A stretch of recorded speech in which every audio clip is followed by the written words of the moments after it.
Hello, everyone. It looks like we are live and we are already starting the night off right. Karen, right? That's a weird way to word that. The night off happy. Thank you, Karen said to start the night off right. We've already got a super chat for those boys. Do you want a super chat? Come on, get your super chat. Thank you so much, Karen. YouTube has a fun feature now. You can set a goal. I didn't know what the goal would be, so I just did it like 2 seconds before the live stream started. So this goal is, if they get 10 super chats, I give them the rest of what's in the bag. I've got my sweet potatoes, but I would probably have to go cut up more. So I don't know if that was the best idea of mine, but that's the plan right now. Go lay down, lay down. I mean, if they got 10, I'd probably have already used up the bag, so I would have to go chop up a sweet potato. And no, I should change it. 10, they'll get a carrot. I will go get them a full-size carrot each. So that is the new goal. I lied. Lay down. It's actually a better goal. The hounds love carrots. So there we go. Okay. Oh, we have another one from Kristen. Oh, you boys are in for a good night. Want another super chat? They're like, yes, yes, we do. They are trying to help you earn full-size carrots. Thank you so much. That's a good boys, huh? Okay. Oh, you missed it. I had the wrong camera on. Here they were. They ate their treat. So go lay down. Sorry, I'm bad at switching cameras. Down, down. Slowest race dogs ever. Like, seriously, when Wade sleeps in my room, I'll call him to come in, and are you ever driving and you watch someone cross the street in a crosswalk and they're intentionally walking as slow as they can, making it obvious they don't care that they're making everyone like super slow? That's how Wade is, like slowest cow ever. Anyway, no one cares. Let's move on to the actual project today. Tonight we are working in Pastels and colored pencil. We had our Halloween stuff the last 2 weeks, and tonight we're back to our normal stuff. I'm going to be doing this peregrine. Peregrine, is that how you say it? Peregrine. I think Falcon. I don't know. Gorgeous. We're going to be drawing him. This reference photo came from Pixabay or Unsplash, and I don't remember now. But you can download it. Head over to patreon.com/Lachri. The direct link to this photo is in the video description, which is going to be especially helpful if you're watching this after the fact and you still want that photo. It will be available for you. You do not need to be a member to get this photo or the line drawing. You can also download the lines if you have a hard time knowing what to trace. If you're a super beginner, that is going to be helpful. My glasses are so dirty. Why don't I ever clean these before I start a live stream? Hold on. I can't see you guys. You can be making faces at me and I'd have no idea. Oh, now I can tell. Don't make faces. I can see now. Okay. So for this one, and before we get started, well, it actually has to do with this. So this is on MeWe, and this is going to fit a 5x7 mat. So your outer edge is going to be an 8x10, and then the inside opening is a 5x7, and that's what I have drawn out. Now, we had a great question from Eileen asking about projectors. I think it was Eileen, right? I'm not going to scroll up. I'm sorry if I'm calling out the wrong person. But was looking for a projector that allowed them to get the image onto a 5x7, something this small. So the only thing that I find works well is the projector that it's in my video description, I think. It should be in my video description.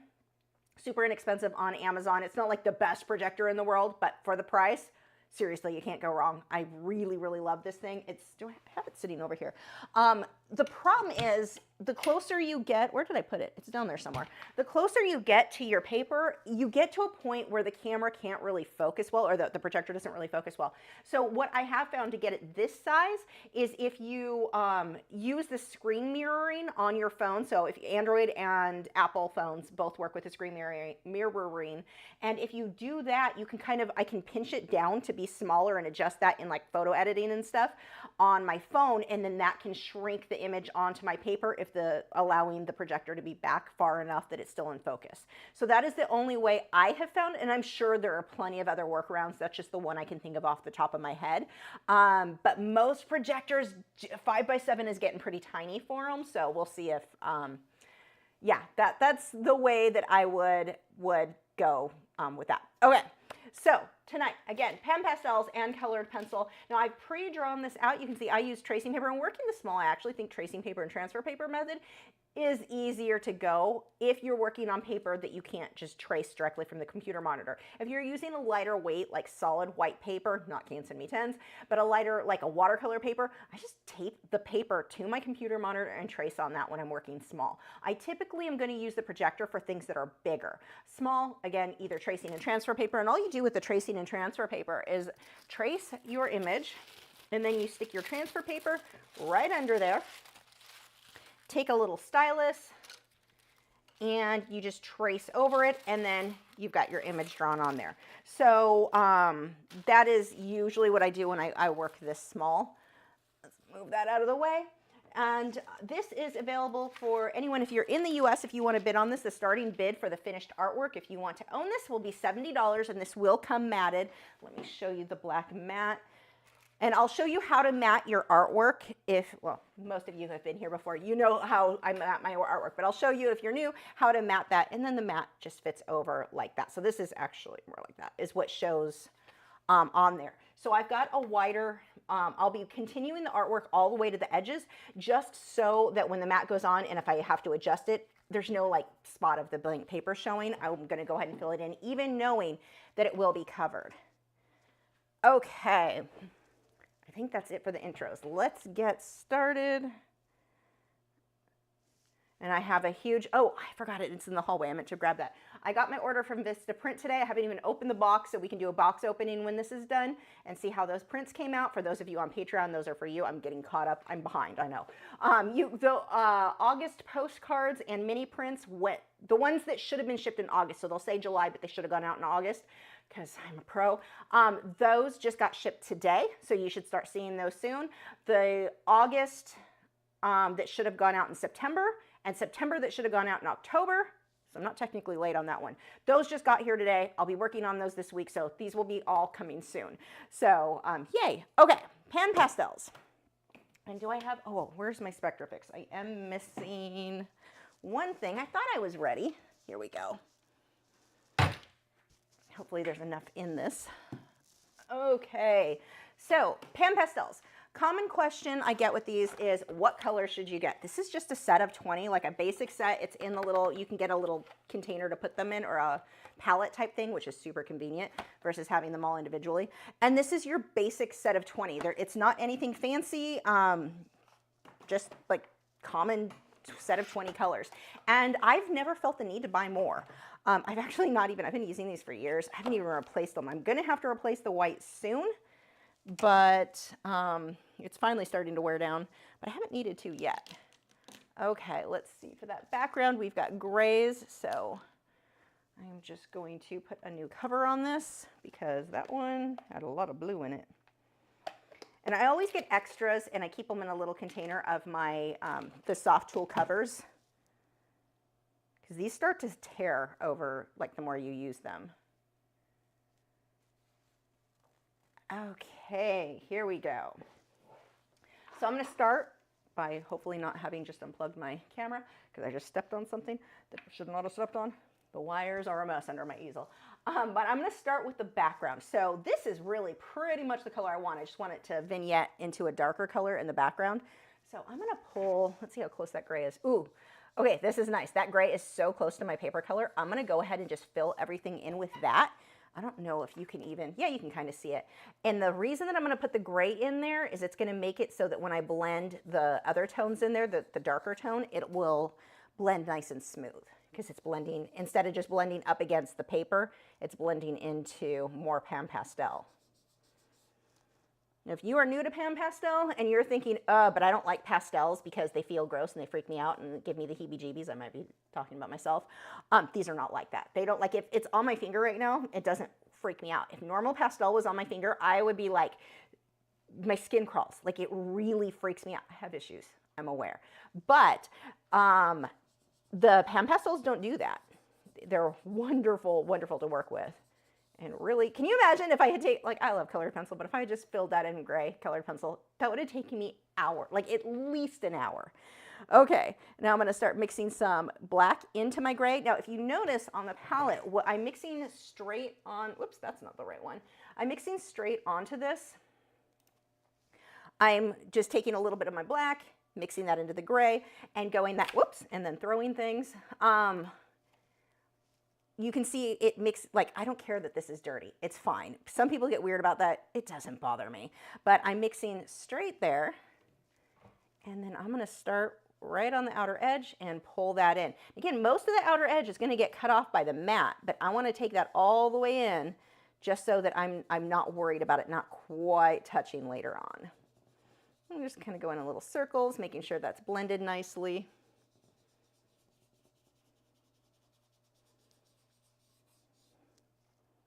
Reload that a bit more.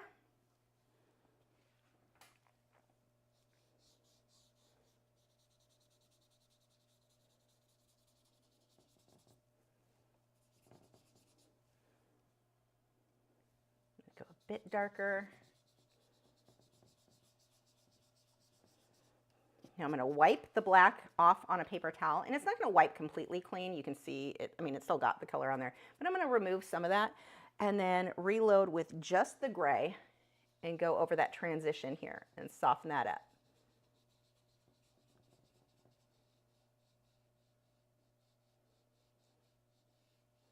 Now, I tried using paintbrushes instead of soft tools. I did not like the results I got. You just end up knocking too much of the product off the paper instead of blending. Like it wasn't cute. Did not look good. Okay, I'm going to take a bit of white and I'm going to come right in through here and lighten that up a bit more.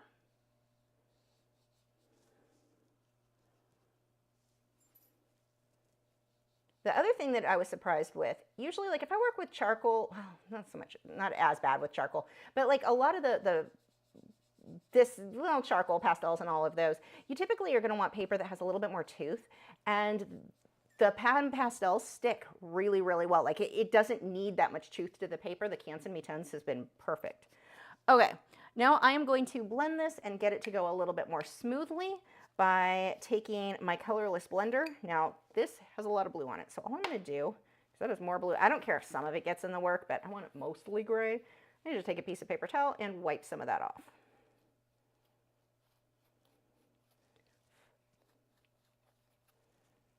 Okay, now I'm just going to load this, and all this is going to do is let this blend super smooth.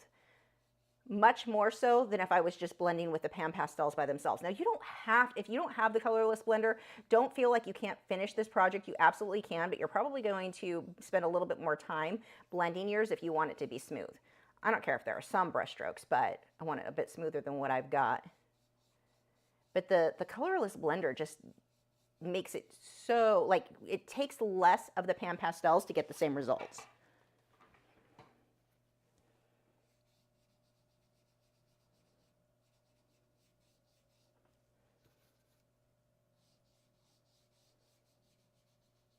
See how it's a lot softer. Again, I don't need it to be perfectly smooth. I'm okay with there being some like blotchiness. I just didn't want it as blotchy as it was.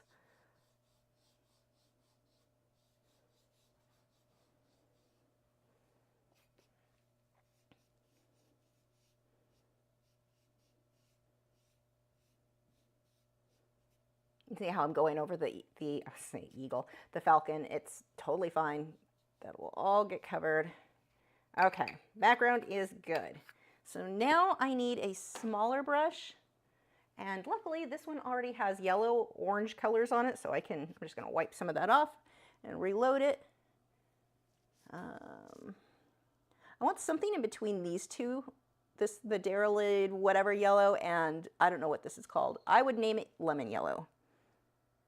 Hansa yellow, not even close, but it's a little bit too greeny yellow, so I'm going to mix the two to get the color in here.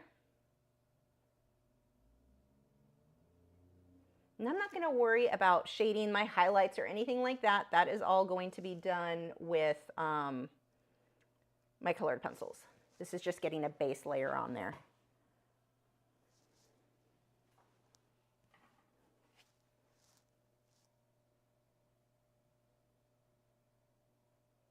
See how I'm not like perfectly staying in the lines. Again, colored pencil are going to clean that up. I'm going to scoop some white for this though. Okay, and we've got a little bit of yellowing in here on the beak, so we can throw some of that in there now. And then we're going to switch off into the grays, blacks, and there's even a bluish tint, but I'll do that with the pencils.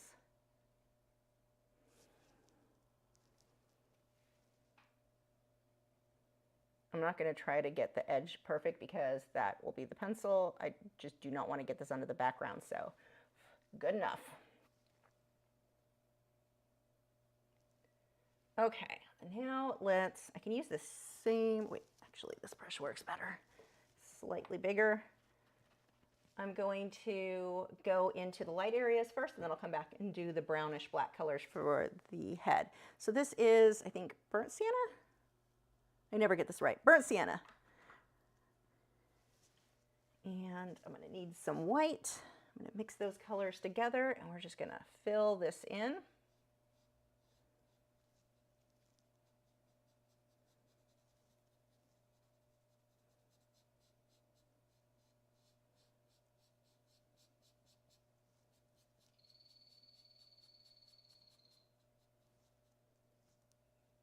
If you're new here, you may be hearing what sounds like crickets on crack in the background.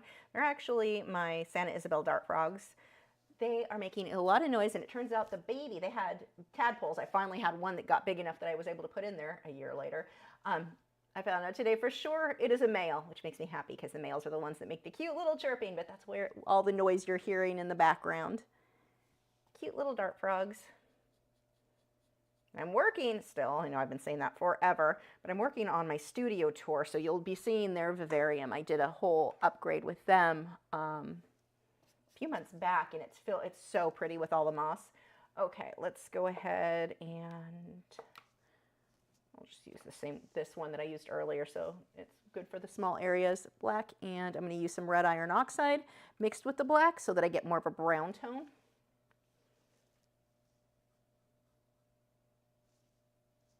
That's actually going to get some light tones in there. Now this is going to look out of focus is probably a good way to word it until I come through with the pencils. That's totally normal. So if yours is looking also out of focus, you are not doing anything wrong. It should look like a child did this, like a little child, not like a 12-year-old, but like a child.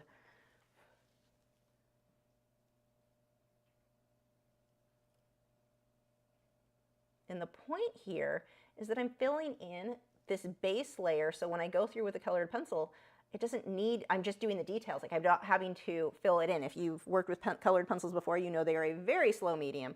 I love them, but it's a slow medium. This is going to speed things along.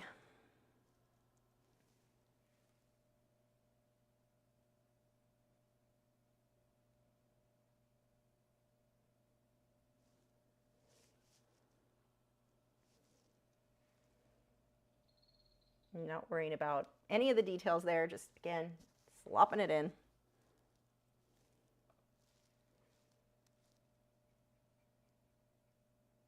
And if you end up with feathers in the complete wrong spot, it really doesn't matter. Go for close. Close is close enough.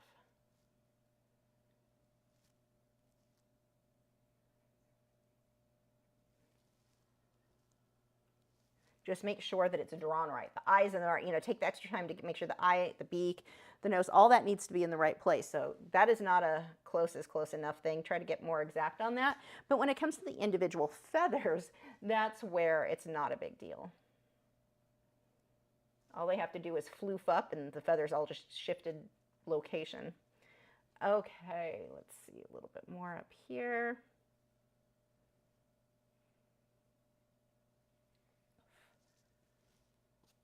I'm going to pull a little bit of white, or a lot, because that really shows up well.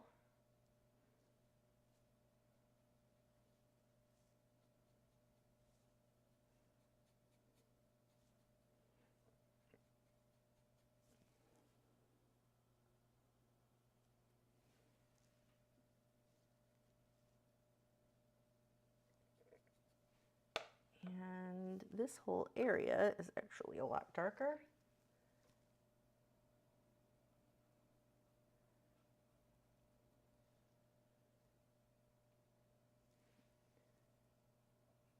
Okay, so I'm going to put these away, or at least move them out of the way.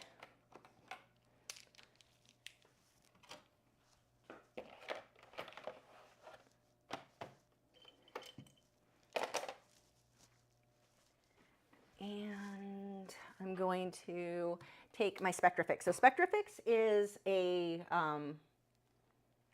sealer top coat, not a varnish, but it's going to be my top coat here. But it also, move the phone. It's a fixative. There we go. It's going to seal this down so that it's not going to smudge as much, and it's going to allow the colored pencil to stick more instead of just kind of smudging all over the place as I go. And it will also, if I wanted to use odorless mineral spirits to blend my colored pencils, which I'm not, but I could with this as long as I have sprayed Spectrafix first. Now, my Spectrafix link is in the video description. I put it in a fine mist sprayer, and this is going to help it so I don't get those big, heavy chunks where it's just too thick, and then I have to go back and blend it over. This is going to be much better, and we're just going to lightly go over that. I am going to go a little bit heavier because I am on a time budget, and I know how to fix it if I screw it up. And I'm going to take a hairdryer and speed this along.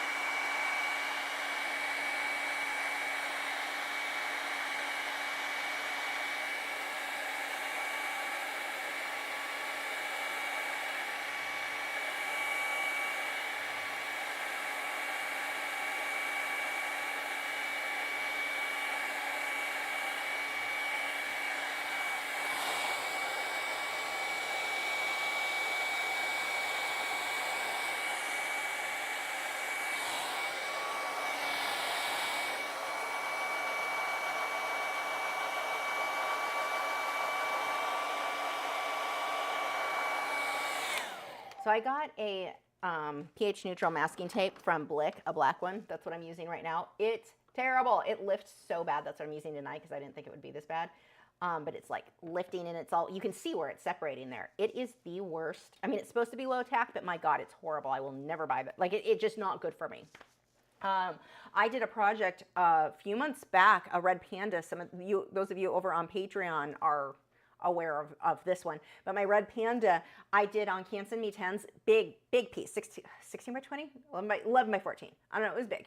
And this tape came off so bad, I just had to throw it away and start over. Like every time I used the hairdryer or misted it, it was just like, it doesn't even, it's terrible. On a smaller piece, I thought it'd be fine. It'll be fine once it's matted, but it is like coming off bad, and that is not flat.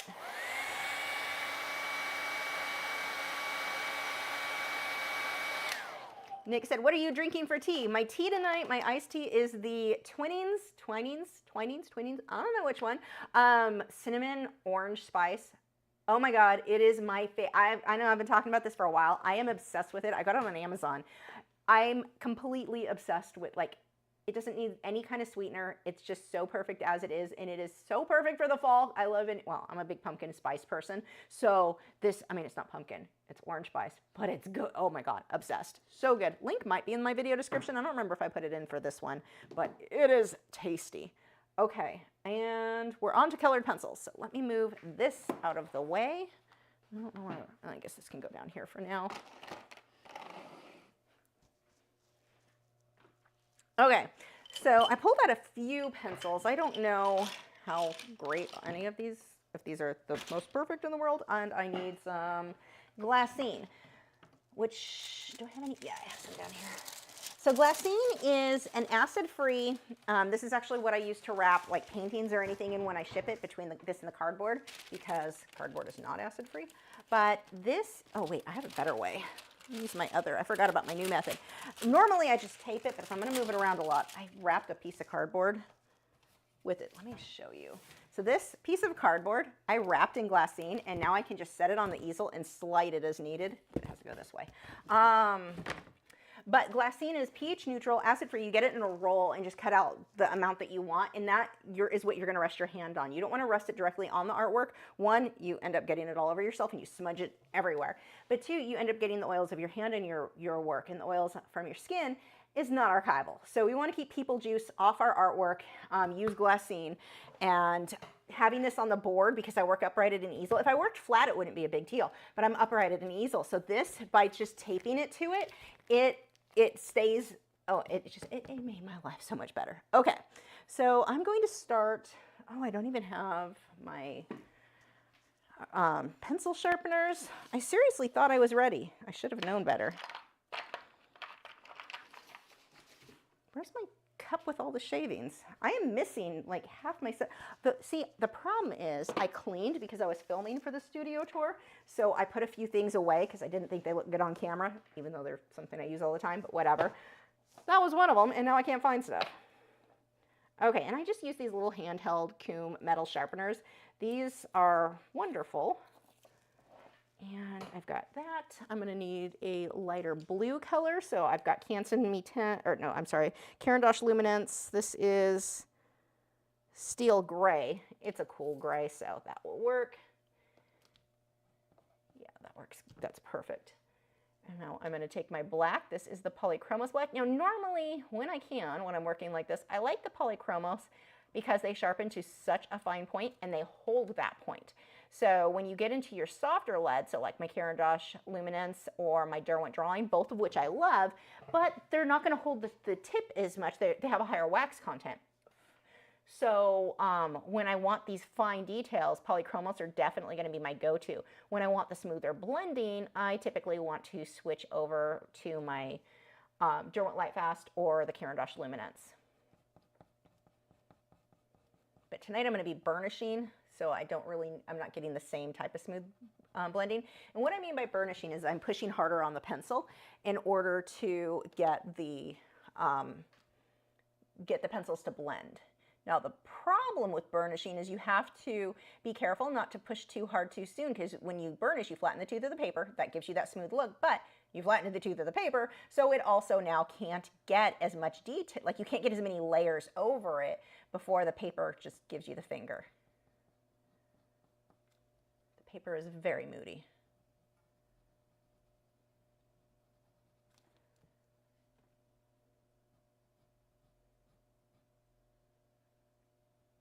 I'm pushing a bit harder here. I want to make sure that's really defined under the beak. And I'm getting less pressure, or adding less pressure as I fade out, because this is going to lighten up here. So here again is that gray, which is a cool gray. Or steel gray, I think they called it. And we want some ridges on the beak, so I'll just do a few little lines like that. And what is this pencil? I need purple, magenta, nightshade, one of those will work. Violet, you will work. So a lot of the areas when I get into where I'm right up against the yellow, I'm going to switch over to purples or magentas instead of black. And that just gives you a little bit more depth. It doesn't look as muddy. You tend to get, when yellow and black mix together, you get this ugly muddy color. Here I've got my violet, or no, sorry, this one is purple.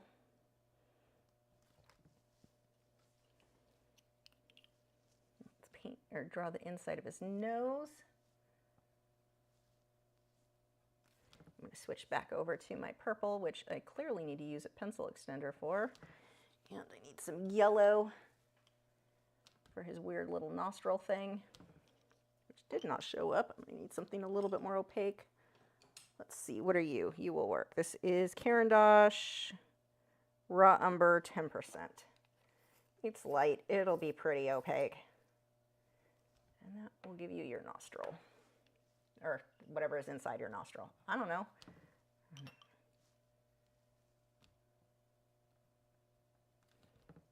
Okay, back to the beak. It's got a little bit of shading right here.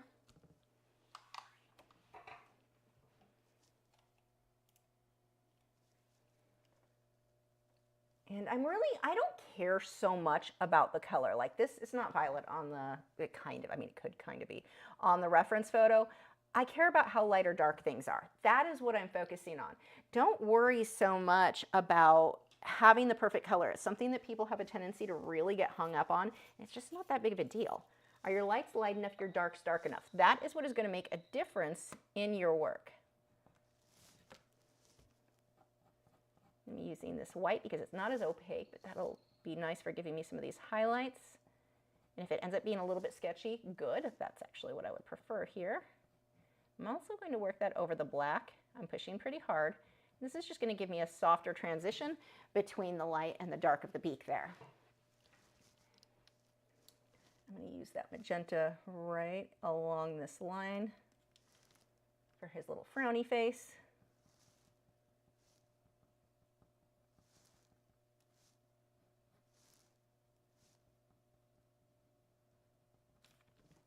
Okay, now we need to get some highlights in that yellow. We've got a highlight here.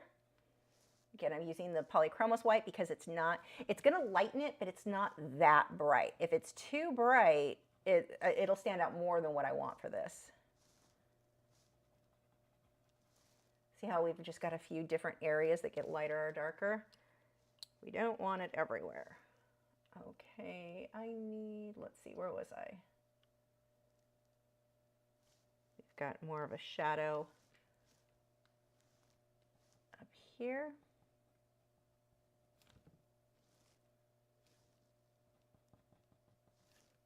And we've got his little hairs for his feathers right in this area. This will all be more shaded down at the bottom.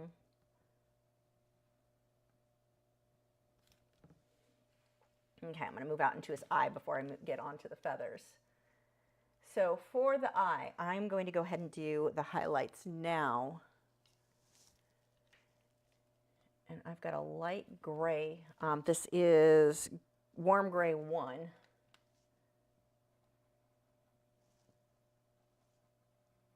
And this is going to give me that glossy look. I don't want this to be my brightest white. My brightest white, I need to switch to, you will work. This one is a Derwent Light Fast White.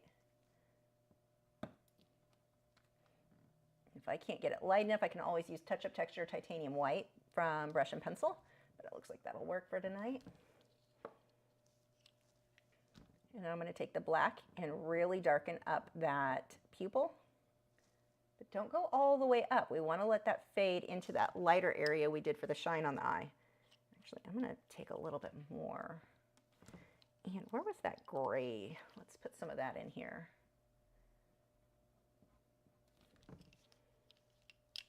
And then I've got black that goes right on the entire upper section here.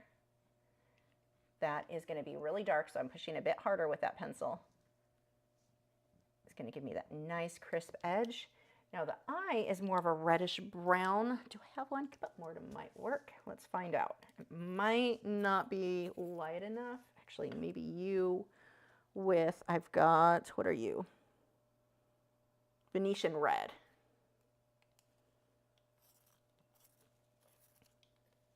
I think I'm going to do the Venetian red first because it's lighter. Oh yeah, that's perfect up against that brown. I don't even need the Caput Mortem. Okay, now we've got to round that out. Comes to a tiny little corner there. The back side is completely round. The inside has a little bit of a corner, not much. I'm going to switch back to my violet. So just any deep burgundy. Heck, you can use brown, honestly, for this. Again, it's more about your values. Are your lights light enough, your darks dark enough?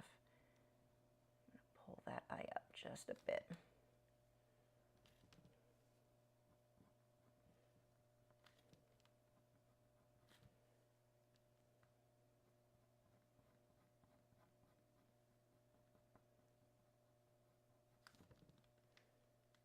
Now, right now that's a bit thick, so I'll just kind of pull that in to thin out a bit. I'm also going to lighten some of that with the polychromos white.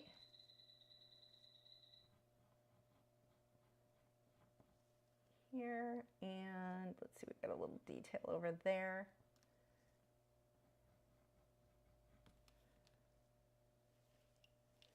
Okay, and then we had a lot more white in here. And then the yellow is going to fade out. I'm going to switch over to Caput Mortem. We've got a shadow here.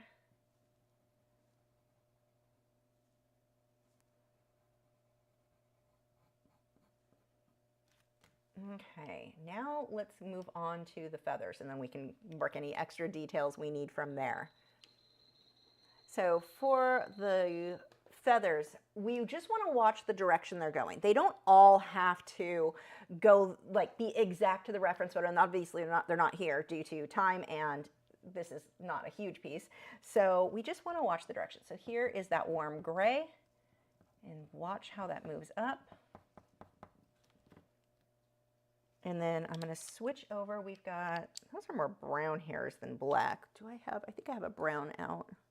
What are you? Chocolate, you will work.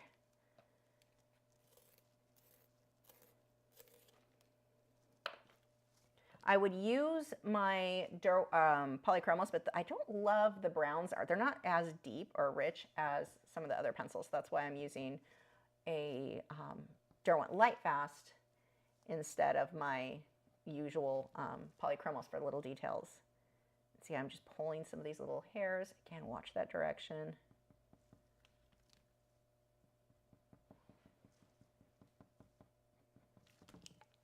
Itchy eyeball, hold on. Important stuff there. Okay. And then let's see, that came around. We've got a little bit of a light area in here.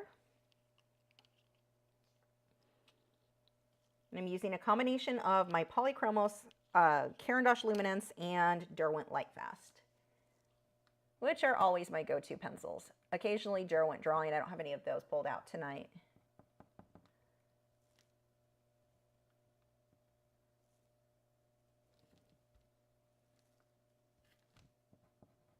So I'm going to push, again, pretty hard here because I don't really want to do a lot of blending, so I'm doing more burnishing tonight. Get some little hairs in there. Now this area starts getting more black.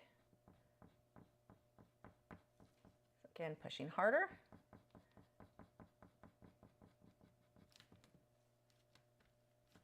And I'm going to pull that all the way around the eye here and out.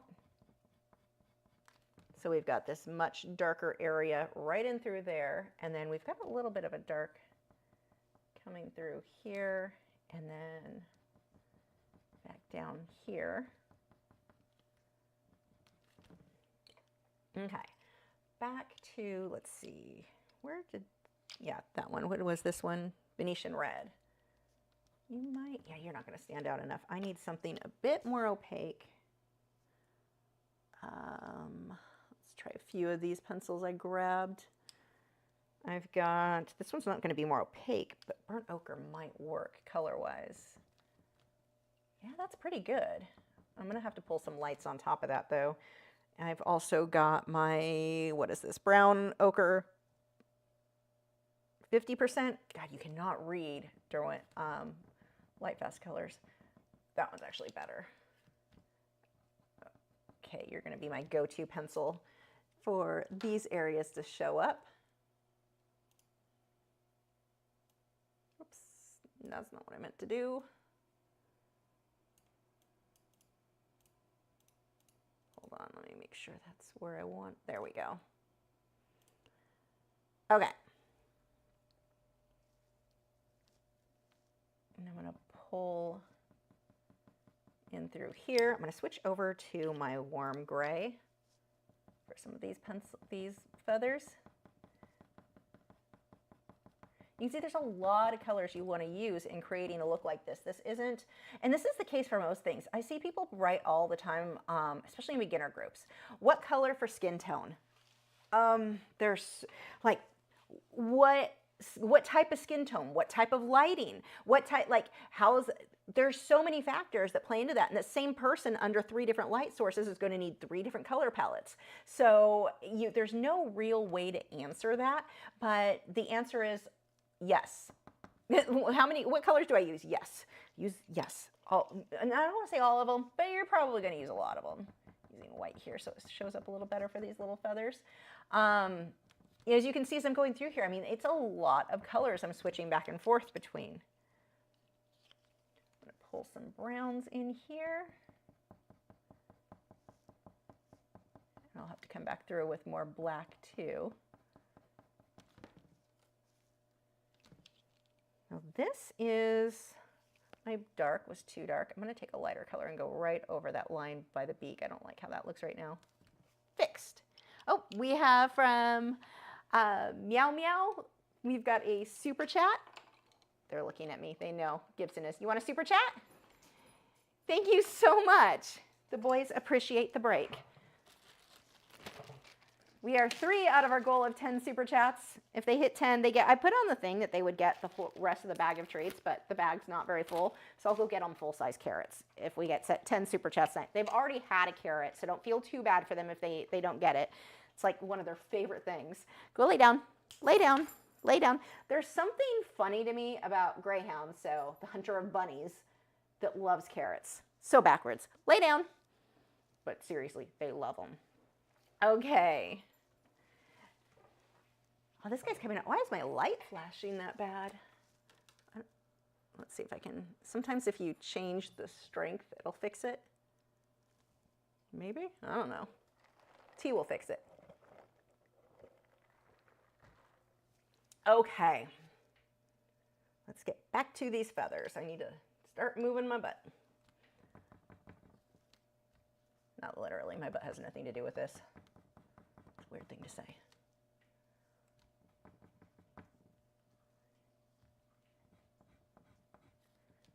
It's funny when you try to use like non-swear words for usual swear words. The saying just doesn't make the same amount of sense. Okay. So we're going to get moving on these feathers. And again, I'm just really watching the direction that I'm moving these. I'm going to take my magenta and I'm going to give me a better transition between the black and the browns here. I'm going to pull that up right in between the black and the brown. And that just gives us a much deeper, really nice, rich color. And it's not that you look at them and go, oh my gosh, that has purple in it.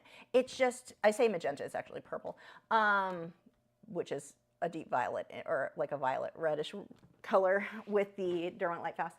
But it gives it a much, much more rich tone than going with a flat brown or flat black.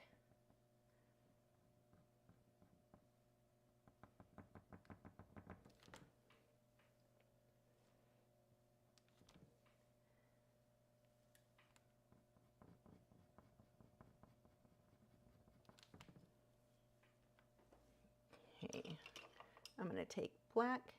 Amazon stopped selling the clamp light. They have a newer version that's like $30 more. Great. Yeah, talking, everything is raising their price. They're like, look, we gave you added features you don't want so that we can raise the price because the profit margin is more. AWeber. So my email, as I'm drawing these feathers, I'll tell you the story about AWeber. AWeber, I pay $200 a year and $50 a month. So my year contract is from June or July. I think it was one or the other. Every June I pay the $200 and then I continue paying $50 a month.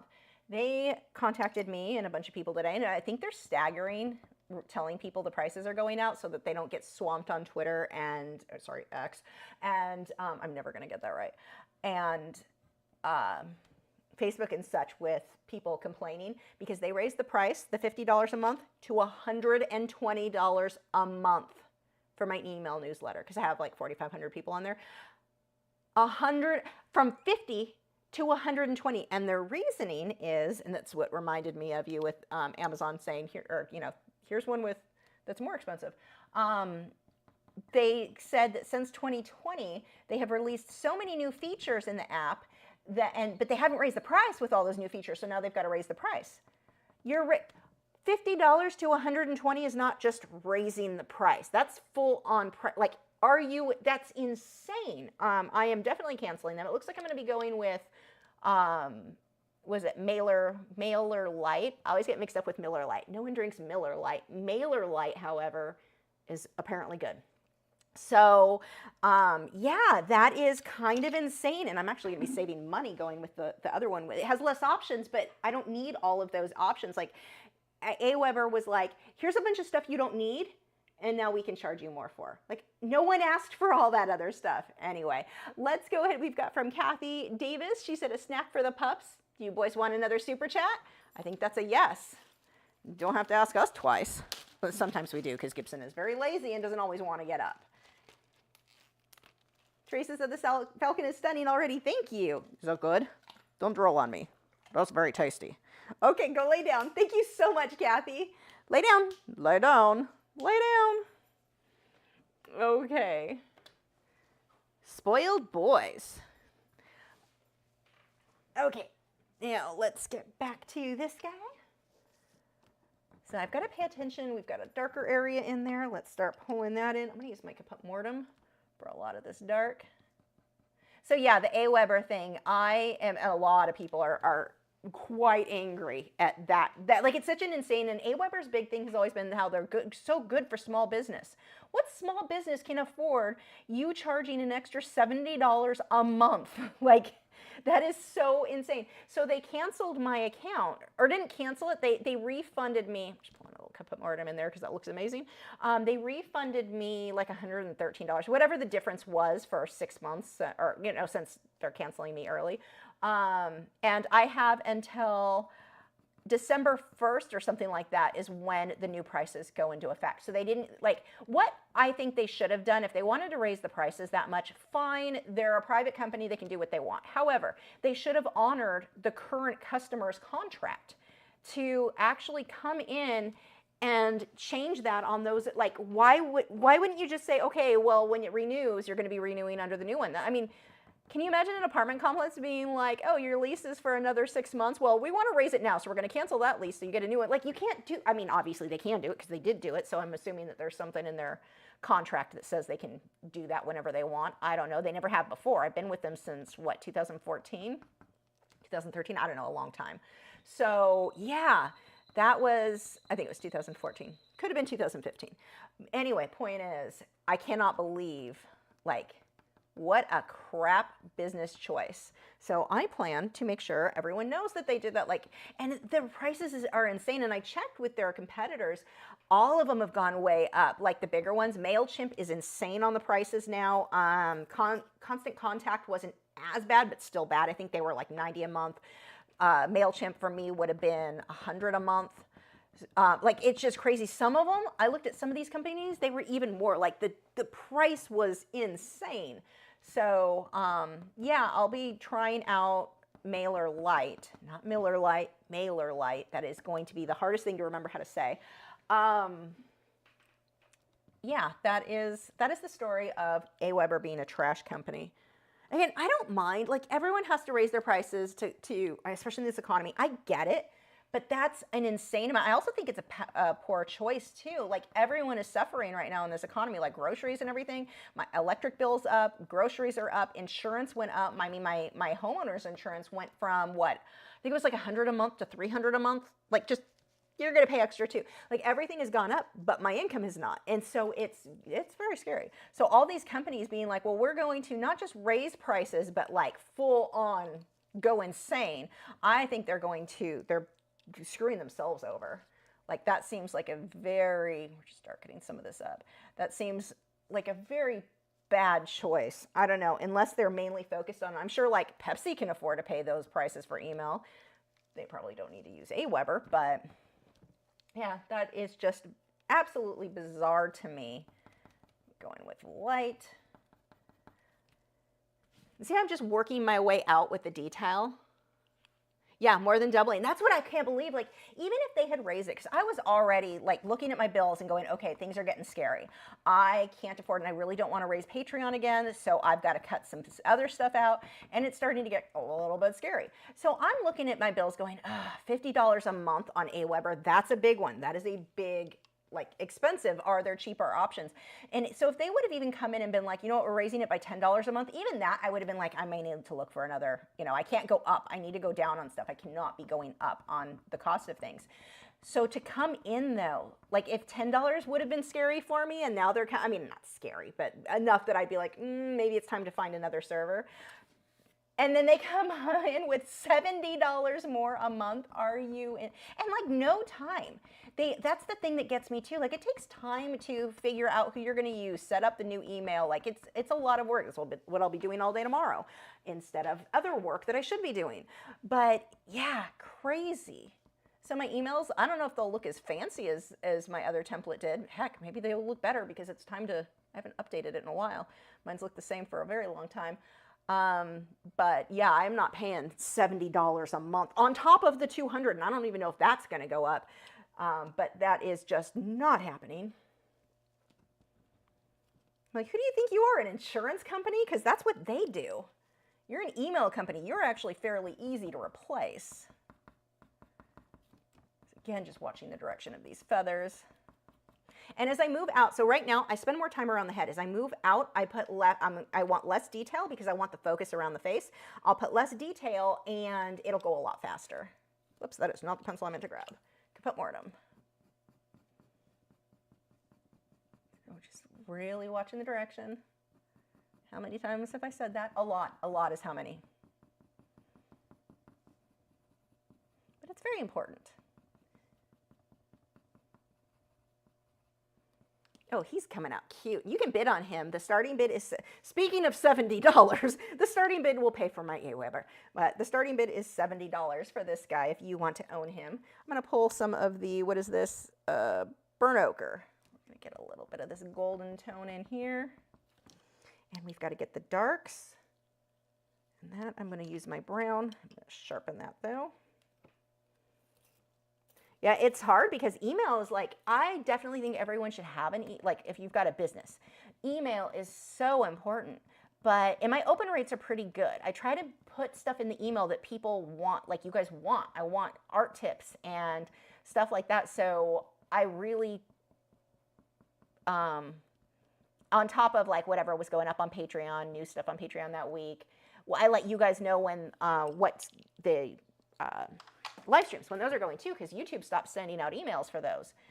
So I did go through, if you have been on my email newsletter and you have not opened anything in the last 3 months or so, I deleted you. Sorry. I can't afford to pay for people who aren't opening emails. So, and chances are in those cases, it was going to their spam folder, and that's what, like in many cases, that's why they aren't getting open, but it's like I can't afford to pay for something to sit in someone's spam folder. So those I've removed. You can re-add yourself at any point. You're not like blocked or anything. Just sign up again. But wait till give me a week or so if you're going to sign up again, so I can get the new one set up. You'll be able to sign up if things go well through my website. Some black, darken up that feather. See, I think I pulled mine in. Yeah, this should have stopped here. This dark one doesn't go here. It's fine. We'll lighten it up some, but I want to leave some of a dark feather there. See what I mean by, like, if something's in the wrong place, it's not a big deal. Like, you're really not going to notice. Not when it comes to the feathers. That's where we have the close enough thing.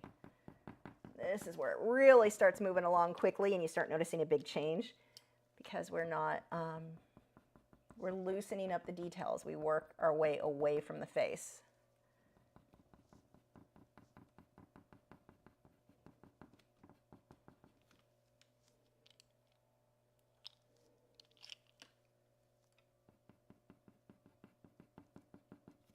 So this is Caput Mortem. I'm going around those edges.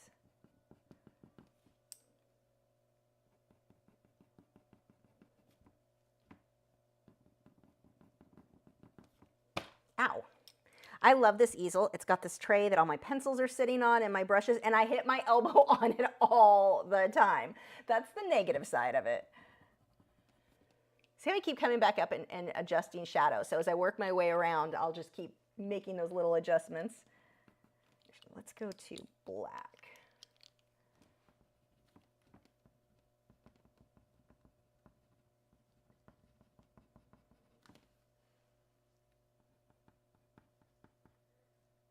Some of these are kind of diamond shapes.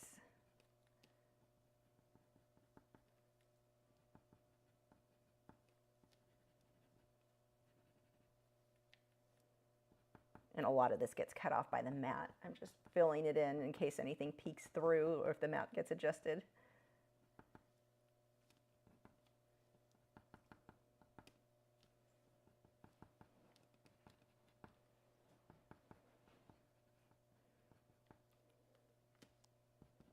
Again, we watch the direction, so we switch directions over here. I don't care if these are exactly in the same place as the photo at all, but the direction needs to be right. So you can see how they kind of fan outwards. Okay. We've got to get some definition around the edges of some of these feathers.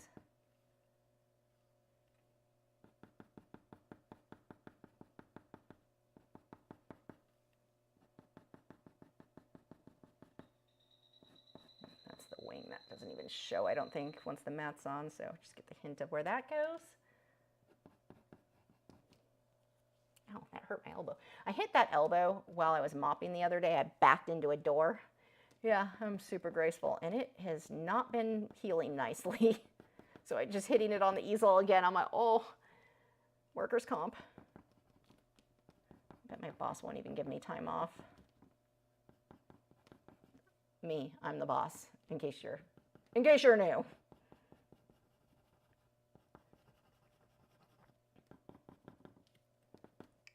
Okay, so the details basically in there. What I want to focus on now is little detail and adjusting the lights and darks and such. So we're only at 8:56. Yeah, we've got time to fancy this guy up a bit. And I will typically want my contrast to be a little bit more than whatever the reference photo is. And again, this reference photo you can go and download over at patreon.com/Lachri. You do not need to be a member to download it. It's free for anybody.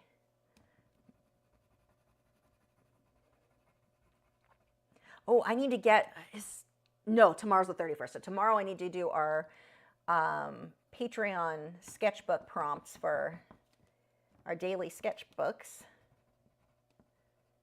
If I don't have it up tomorrow, somebody remind me.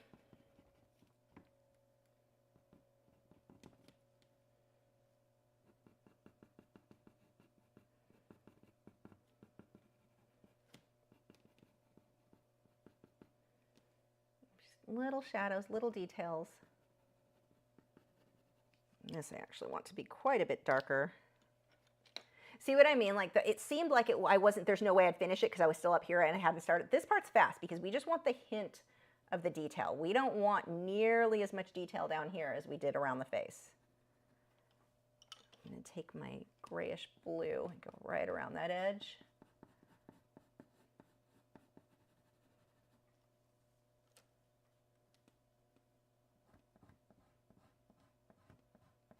Pull some around the head as well.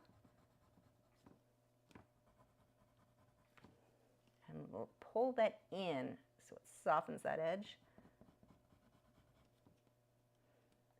Let's put some of that on the beak too. Some more, there's already some. Okay, let's get some more white. We've got here.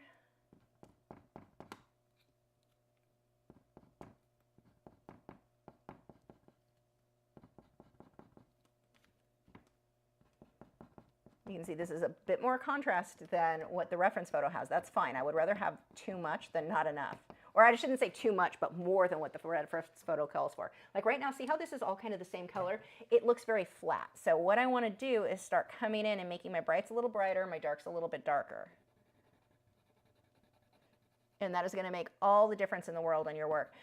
Good example of this, I've told this story before, so some of you have heard this way too many times, but there was a church who had someone come in and do a mural for them, and it was like the three wise men on the camels and night sky, sand, that sort of thing. And they weren't happy with the work the other artists had done because it looked like so cartoony and they wanted something that looked more realistic. All I had to do was come in with my airbrush and add shadows to everything. That was it. Black paint. Now, looking back, I don't know if I would have gone with black paint, but because I was working with what the original artist had done and all that, black worked, but it just needed shadows. The darks were just not there. Everything was mid-tone, and they loved it. They were so excited. Like, I did this amazing thing. I'm like, I just added some shadows. Like, and I don't mean shadows as in shadows under the camels. I mean the bottom of the camels' bellies. Round that off, and it makes it look more three-dimensional, and that's really what they were looking for. But it was so flat because it was all just the same. And it's not like they chose necessarily, well, maybe black wasn't the best choice, but it's not like they just chose the wrong colors. They didn't have any contrast. It was all mid-range and lights, no darks. I don't even remember, actually. It might not even had many lights. It's been a long time, so I don't super, like, what, 2002? My memory doesn't go back that far. So maybe there were lights.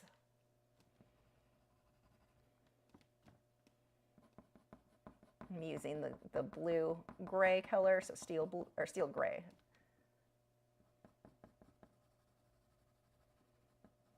And now at this point, I've got so much pencil on here, it doesn't take me pushing very hard to get beautiful blending, like the burnishing is really nice. I'll pull some of that blue gray in here too.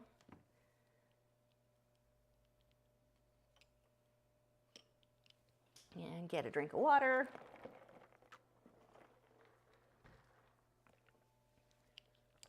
Okay, using more. Let's actually, instead of Jessica, put more in them. What other colors did I pull over here? We've got brown ochre. Ooh, this is a nice one. This has a nice golden, yellowy kind of orange tone. I'm just gonna throw words out. Yellowy, orange, golden. One of those has gotta be right. I wanna start darkening this up. Ooh, wind's picking up out there. We might actually get rain in Texas for once. Stopped raining in Texas a few years back. I'm just lightly going over all of this to tint that.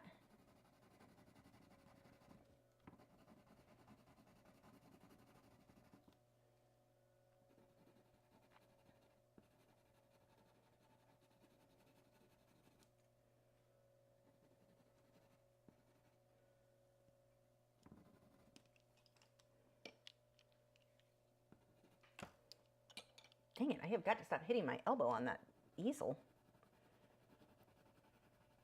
I'm using warm gray number 1 here.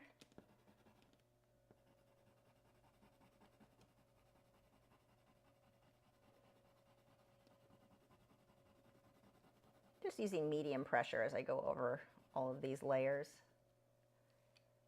Okay, I think that's about done. He looks a little bit more yellowy on your screen. I may have to adjust. I'll show you on the other screen in a second here. Where is my, actually I could put more, will work.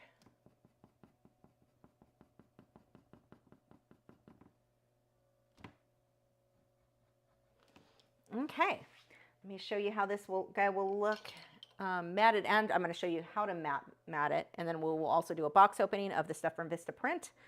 Oh, this is why we cover things. Somehow I rested my hand in Pastels and it's all over my pants. It washes off fine, don't worry. What did I need? The matte. So first I need to know where the matte is going to set so I know where to sign it. Because right now, if I looked at this, I would probably just sign it like the bottom edge. But the matte is going to cover a lot of that on purpose. It's going to be right about there. So that lets me know now I want to sign right here.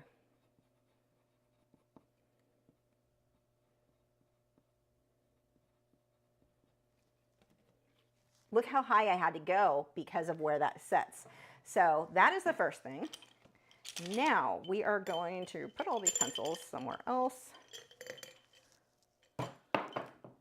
And let me clean up. I've got pan pastel all over the place here. Let me clean my desk so that this mat comes out clean.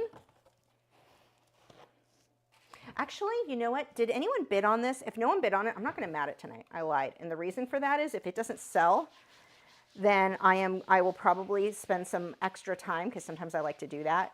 Not that he's not gorgeous now, but I can spend more time on him and sell him for like $300 or $400 versus $70. So I lied. I'm not going to mat this unless he sells. If somebody buys him tonight, I'll mat him on camera. But otherwise, and it's not that, now here's the thing. It's not that there's anything, like he's complete. He looks great how he is. I'm really happy with how he came out, and I'll show you in this one. But one of the things I like to do sometimes, if, let's see, that gives you better lighting.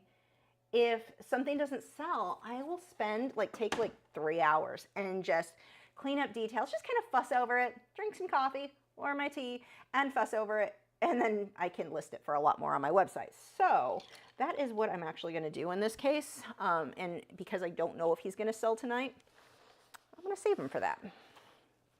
And try to get some of this pan pastel off of my hands. Okay.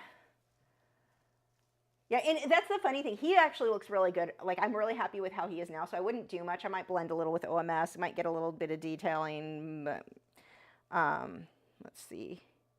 Yeah, he hasn't sold yet, so I'm not gonna wait. I'm gonna hold off on matting him, but I am gonna do the box opening. Give me 1 second. I need to go get the box. I meant to bring it in here before I started, but I forgot. You can probably still hear me though. I don't know at what point this will cut out.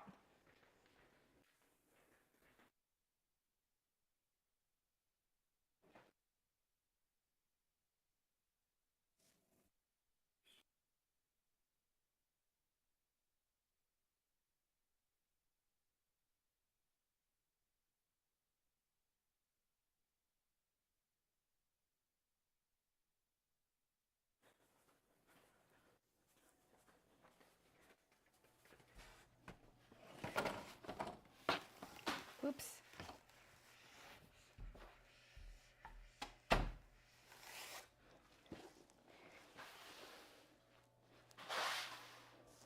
Those are the stickers on the floor. Okay, I'll just do this on the floor. Oh, my back didn't like that. That is not the proper way to pick up a box. Okay, so if you are new, or if you're not familiar with Patreon, depending on which tier you're on, it will, there's different rewards. So for $6 a month, you get all the videos. Now, I know a lot of people will have, like, depending on the tier, you get certain videos. Not with me, you get every single video, $6 a month. So crazy good deal. I'm out of breath because I'm very out of shape. But crazy good deal given. I have over 400 lessons there in multiple mediums, colored pencil, airbrush, and stuff that goes into much more detail than what I do on the live streams. So if you are $9 or more a month, you also get, well, $9 the legacy, it's actually $11 now, because I had to raise my prices too. But unlike AWeber, I did not raise them by $70. But anyway, for $11 a month, you guys are going to get a postcard every month.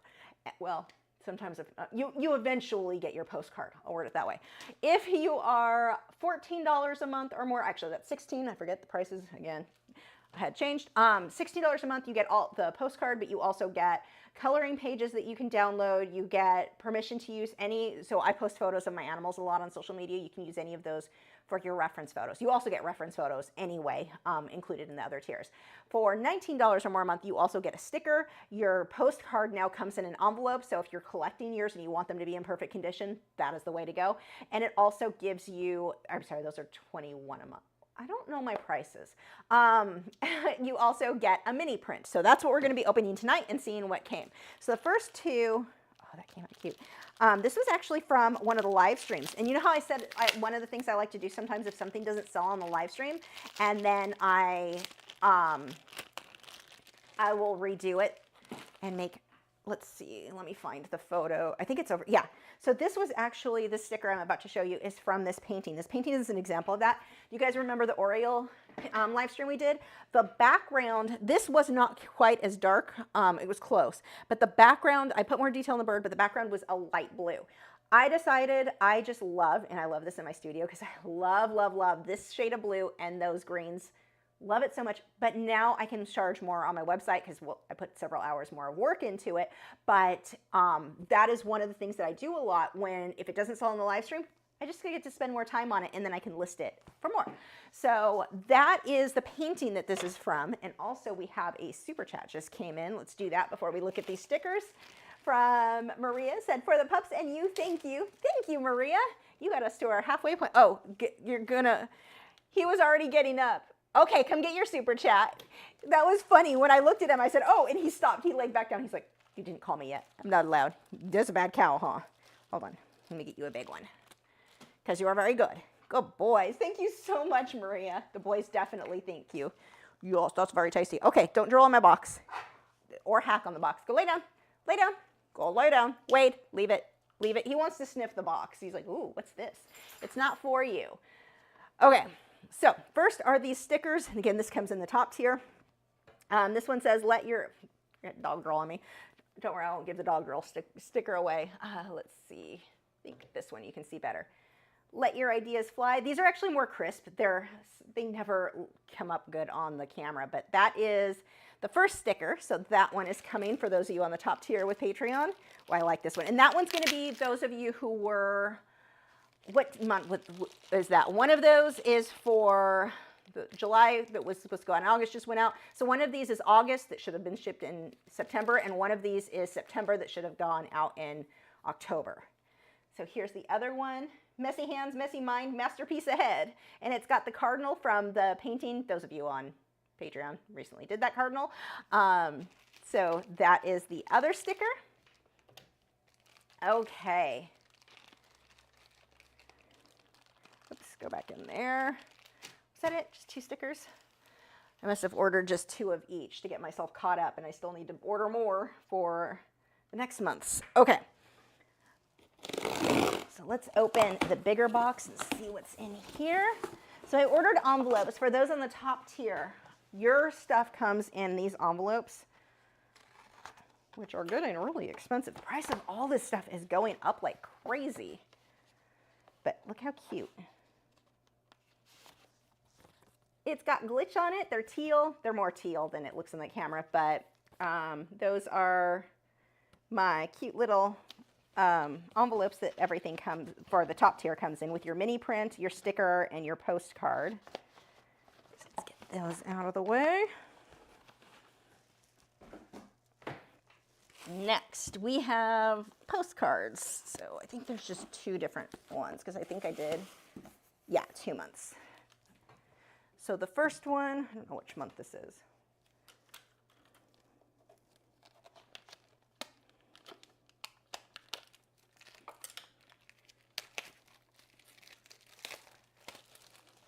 Thanks, Zay. She said, wow, $70 for that masterpiece is a steal. Thank you. Okay, oh, wow. Those printed so pretty. So this one is September. So those of you who had signed up, your bill would have charged you, it would have charged you October. So September. Wait, you paid, whatever, these are September's. It is the card, you can see the painting behind me there.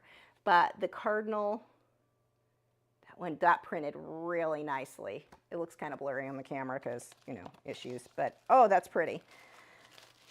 And what else do we have? Then we have, why do I keep putting the thing down that I'm cutting this with and then losing it pretty much instantly?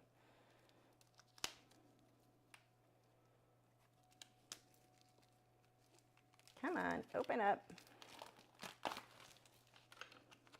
Oh, so some of you guys may remember this. Before, when I did the live streams, I used to spend like months on one project, and this was one of those projects. I've always loved this one. So this is August. That should have gone out in September. That is really out of focus. Let's see if this one will show better. Oh yeah, that's much better. Actually, I'll show you the other postcard too then, because this one is, let me pull that one back out. So September and August's postcards. Those are on, look how pretty. Oh, these printed so nice. Vistaprint I've been very happy with. I try to buy when they're on sale. It's the only way I can afford to. But their stuff, like the few times I've had bad prints, I contact them like, hey, this printed too dark, and they reprint it. They're so like, they really have good customer service. So I've been using them for years. One time I used to say that about AWeber too, so who knows. Okay, and then I guess it can change at any point, right? Yeah. I'm so mad at it. I don't even want to say I'm mad about the AWeber thing. I just can't believe a company would get away with that. Like, how do you, what? We have Art by MB said, it's my daughter's birthday today and she wants to send loves to the pup. Oh, for your birthday, you love my pup. You're the best birthday person ever. Happy, happy birthday for your daughter. And the boys definitely thank you. Do you boys want to see? Look, Wade's already licking his lips. I think that's a yes. This is a birthday super chat, and it's not even your birthday.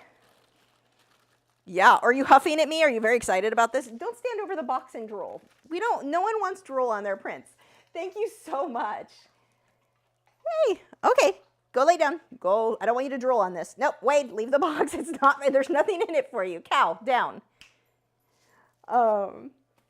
Okay. let's see, next we have, I don't know if this is going to be August or September's mini print. This is the red panda I was talking about earlier that was done with the pan pastels. That camera just comes out blurry. It was done in pan pastels and colored pencil. So that lesson again is over on Patreon, but isn't that print perfect? I'm so happy with that. Yay. Oh, this has been a good print box. And then this one, because French fry is adorable, we have mini prints of French fry. Let's see how this printed. Oh, you're too tight. I don't want to rip that. There we go. Oh, it's French fry. I love how the damask print came out in this one. So that's my parrotlet. Well, his baby colors, he's more green now, but that print is also coming. So I'm not sure which one of those is August versus September, but they are going to be coming very soon. I am working on that. Have the labels for, what did I just do? I just did July, that should have gone in August. So August is the next one that I'm doing that should have gone in September. I'm almost caught up though. And I need to order more of these already. I'm hoping they'll have some Black Friday sales coming up. Okay, let's see. Birthday girl would love to see a dragon either drawn or painted by you. She's obsessed with dragons. You know, I want to. I really do want to, because it would make for a good lesson of how you take reference photos of real things and turn it into a fantasy thing. So it's definitely on my to-do list. I definitely want to do that. Let's see. Lala said, for Patreon, are the lessons like the ones tonight, and do you need to start at the beginning of the month? You can start anytime you want, and they're actually changing it, so whenever you sign up, like right now, if you sign up at the end, like I would wait to sign up till November, and then after that you can sign up whenever, and it just charges you from, like, if you signed up on the 15th, it'll charge you on the 15th every month. Right now, if you sign up, it charges you now and again on the 1st, but that changes in November, and so I would just wait until Tuesday or Thursday, just in case. No, wait, Friday, just in case, so you don't get charged again. Or you know what, if you want to sign up now and it does charge you again, just contact me through Patreon and let me know that you signed up at the end of the month and then it charged you again on the 1st, and I'll just refund one of those. So you could get started now if you want. Let's see. Yeah, the dragon is on my very soon to-do list too, because I want to do some more fantasy stuff. I definitely have not been doing enough surreal stuff, so that is coming, and we'll just bump a dragon up to the top of like a very soon list, because that is a lesson I've definitely wanted to do, like taking the texture from certain reptiles and applying that in the eyes from certain, you know. Yes, I have plans. Okay. Jen, message me on Patreon and I'll refund you. If you signed up to the end of one of those months, I'll refund the end of that. So not a problem. You just have to let me know. Otherwise, I don't know about it. Okay. Let's see. Again, you can still bid on this guy if you want for $70. And if I end up reworking him and adding him to my website, he'll go up to about 300. So he's there. Yay. I like how it came out. I'm pretty happy with that one. Okay. Did we have any questions? I don't know. Where's my Discord? Here we go. Not many. If you guys have questions, leave them now, because we still have 40 minutes and we're going to stare at each other awkwardly or go look at more Reddit art posts and talk about those. I do have some scams I can warn you guys about, so those are coming too. Let's see. Therapy Art for You said, I bought the blender pan. OMG, I love it. Thanks for the advice on that. You know, and some of you guys had told me how good it was. I'm like, nah, I haven't used it, because I used pan pastels for years without it. So I was like, I don't need it because it's fine without. And then I got it. Actually, the first time I used it when I got it, I was like, I'm really not seeing it. I don't need it. And I didn't use it again for a while. And then I started using it more and really understanding how beneficial it is. Like it makes things go super smooth. Tammy said, never used pan pastels yet, but that seems to me that it would contaminate your lighter colors. How do you keep it from dragging the black into the other areas that need to only be light? So you saw how I was mixing in the pans. It does muddy up those. It really doesn't, like, you can wipe it off if it's too much. Let's say I got black onto the yellow, which I wouldn't be mixing those colors anyway, but let's pretend I was dumb and I did that. I would just use a new pan pastel pad, like wipe it out and wipe it on a paper towel, problem solved, it's clean now. So it's really not an issue. And Jen wants to help get the pups to their goal of getting the full-sized carrots. So we've got another super chat for the boys. Wade knows, he's not messing around. Come on, you can have one too, Gibson. He's like, I think you're lying. There's no way we're getting this many super chats. 3 more super chats after this, and you, oh, 2 more. Okay, and you guys are so close to getting a full-size carrot. But, okay, we'll just give you 2 while you're here. And we have another one from Patty who said, in honor of Halloween treats for the pups. Thank you guys so much. Oh, where's the other bag? We are almost out of these. We're getting to the last slivers of that bag. Okay, lay down. Lay down. 2 more and you get your carrot. Go lay down. There's Pan Pastel on Wade's head. Whoops. Lay down. He's like, I can't believe you did this to me. Let's see. Oops, I just closed that. Let's see. Tammy said, I work with strictly colored pencil, and to have this much detail would have taken me several hours. I'm definitely going to learn to use Pan Pastels. I'm really impressed. Yeah, I was hesitant. People were telling me, oh, you should use Pan Pastels. I'm like, no, I don't like pastels. They're like, it's not the same. Trust me, it's not the same. And I'm like fighting it. No, I'm not really interested. Pan Pastels actually contacted me. This was years ago. Contacted me like, hey, we'll send you some. You want to try them? Like, I'm in for a free fine. I can get stuff done so much faster. And it's not that I don't also love working in colored pencil by themselves. It's just, it's much slower. This speeds things along a lot. Now, it's going to be a little bit messier than just colored pencils, but not as messy, not anywhere near as messy as with normal pastel pencils either. I mean, you can see I got some somewhere and mushed it onto the bad cow's head. But I see you back there. But it saves a lot of time, and they're really opaque. They're just beautiful. They're so nice to work with. Definitely can recommend them. Let's see. Meow Meow said, beautiful nail design today. Thank you. I don't know if you can, wait, this camera never, no, it's blurry there. I'll show you on this one. If these are, there we go. It's a pumpkin, but it's upside down. Wait, we'll do it that way. There we go. Yeah, these are the Lily and Fox. So if you guys are, like, when I paint my nails, they last like 3 days. Don't worry, I won't go too long about this time. But they last about 3 days, and I have to redo them. And which is fine. I enjoy painting my nails, so it's no big deal. But these last at least a week for me, which is crazy. Some people get like 2 weeks out of them. I don't know if they just don't wash their hands. I don't know what they're doing that they can get 2 weeks out of theirs. A week is all I want anyway, because I have so many, because I keep redoing them. They're $3 a set. That is, even in my budget, like, well, maybe not after the AWeber incident, but I mean, I can afford $3 a set, and they're stickers. So I put a base coat on, you put these on, and you file off the ends, and they have videos showing you how to do it. And then a top coat, they have such cute designs. I have so many. I'm so excited about Christmas ones, which I'm starting. Actually, next week's will be the American flag, because, you know, going to vote. So staying with the theme. And then after that, I'm moving into Christmas ones. I did get some fall ones too. So yeah, point is I'm excited and I love these. And thank you. Let's see. As they said, can you share your view on where you think AI art is going in the industry and how it can affect traditional artists? I've been using it for generating reference images. That's actually an interesting thing. I think AI is here. I think AI is here to stay. I think fighting against it is not going to move you forward. Let's use this as an example. Now, hear me out everything I have to say about this, because I have some problems with AI too.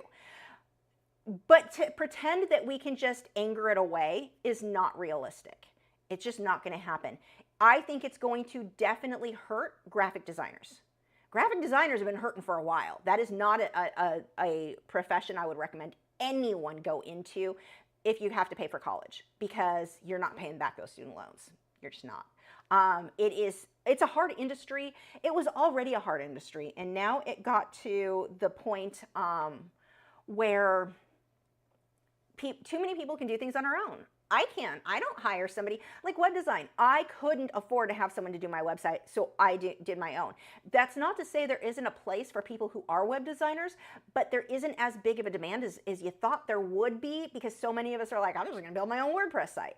So you don't, My friend Lena is messaging me about the books we're reading, but that's why I keep getting messages on my thing. She's catching up to where I am on these books. Are just anyway. So there, you don't.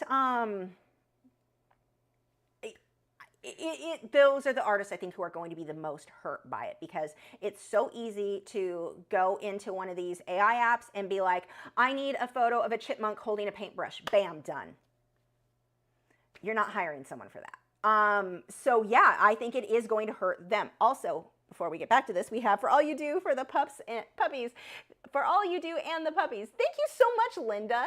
Do you boys want a super chat? We're getting down to the very final one. The next one gets you your carrot.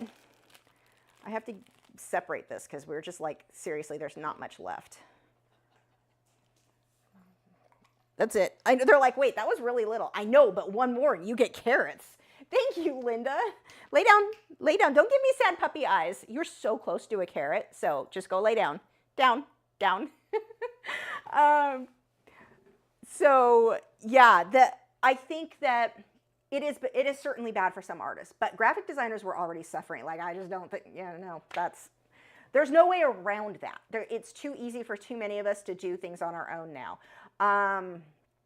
The next thing with AI art, I use it in the background of my thumbnails all the time. Some artists would have a heart attack about it. I blur it out and all that, but that's like the image you see on the back of here. I'll show you what I mean. This thumbnail. So there's that thumbnail. That background image, I just pulled that up in, it's AI in Photoshop can do that. It's really quick. It's really easy. It's really, makes my life easier for doing thumbnails. If I need a picture of a room with fairy lights, like I've done some where I'm like, show me, I want a purple room, a purple library with fireflies flying around, and AI is going to pull that up. So there are certain aspects I think it's worth using. I think it can make your life easier. However, reference photos, depending on the style, I've used it for reference photos because I needed something to show you guys I needed a reference photo. I knew what mine was going to look like, so I talked AI into doing it for me so I could use that as reference for you guys to have something to look at so you knew what was in my head. It was some flowers, some abstract-y flowers. So, or impressionistic more. But, and then I go through Photoshop and edit it more. But anyway, you can use it, but you have to be careful because AI is very inaccurate with certain things. So maybe for a cool forest, but is the perspective right? You're like, I want a chipmunk sitting on the ground in a forest and this and that. You come up with this whole AI thing. Right now, perspective is going to be off, and chances are that chipmunk is going to have extra fingers and an extra leg coming out of the top of its head. So, you've got to watch that. But I think to give you ideas, to give you lighting ideas, I think it can give you ideas, but I don't want to see artists too heavily influenced by AI stuff, because I think it's going to make your work worse, not better. Again, getting ideas for lighting, getting ideas for different things, fine, but you still need to go find real reference photos for some of those. Otherwise, your work is probably going to start to suffer, and no one wants that. The AI, I don't like that it's trained off other artists' work. There are some serious things that I want to see the laws changed on with AI. So I'm not saying AI is this great, I have problems with it. I absolutely do. But you've got to watch it because it's super inaccurate, and because it learns from other artists, but it also learns from itself. And you end up with this negative feedback loop with AI quite a bit, where it's like, oh, here's an image, and that's what people look like, but that person happened to have a hand sticking out of the side of its shoulder. You get some weird stuff where AI is quite confused about things. Will it get better? Yeah, and it's going to keep getting better. But also, I think when it comes to traditional art, so this is where, for me, I don't think it's going to affect me negatively too much, because traditional art will always be something people want to own. It's a problem we have with digital art. So there came a time, and this is a great example, there was a time when artists were flipping out, in any medium, any new medium, this is always a thing. So artists were freaking out when acrylics became a thing. Oil painting artists were like, it's the end of oil painting, no one is going to oil paint because they can just acrylic paint now. That obviously didn't happen. Then we got into digital painting. I mean, there were, airbrushing was a thing. Oh my God, airbrushing's terrible, and it's going to ruin everything. No, it's not. Then we got into digital painting. And that was going to be the end of the world because now you don't have to buy art supplies and it's easier and there's an undo button. Dear God, I love the undo button. And I use all these mediums, so I feel like I'm in a place to speak on this. But everyone was freaking out about digital painting and that this was going to ruin art. And it didn't, because people still want to buy something that is one of a kind. That this Falcon doesn't, there's one.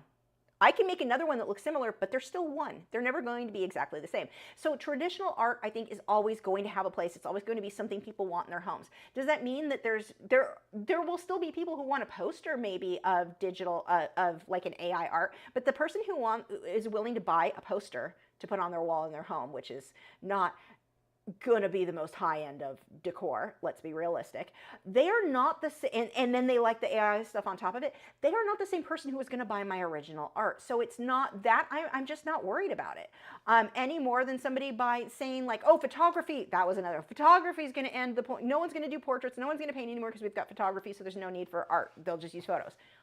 Was never the thing, never the case. People are always doing the Chicken Little sky is falling stuff. Now, for some industries, yeah, people are gonna have to adapt. Like I said, graphic designers are gonna have to adapt. What they're going to adapt into, I don't know, maybe McDonald's. But they're gonna have to adapt into something because that is not an industry it is very hard to make a living as a graphic designer. If you went into debt for college, oh, good luck to you. That is not going to be an easy debt to pay back on a graphic design thing because there just aren't a lot of jobs available and so many are using AI. So like I said, AI has its negatives for certain parts of the industry, but for traditional studio art, what I'm doing, no, I don't see it affecting me in any way, really, one way or another. It's not art. That's the other thing. I like how people will try to come into like they'll come into a bird group and they'll be like, look, I painted this with AI. You didn't paint. Don't swear, Lisa. You didn't paint crap. You painted nothing. You played an art video game. The computer generated that image. You had no part in it other than typing some words. That's a video game. That is it. Me playing World of Warcraft is not painting something. I don't care what.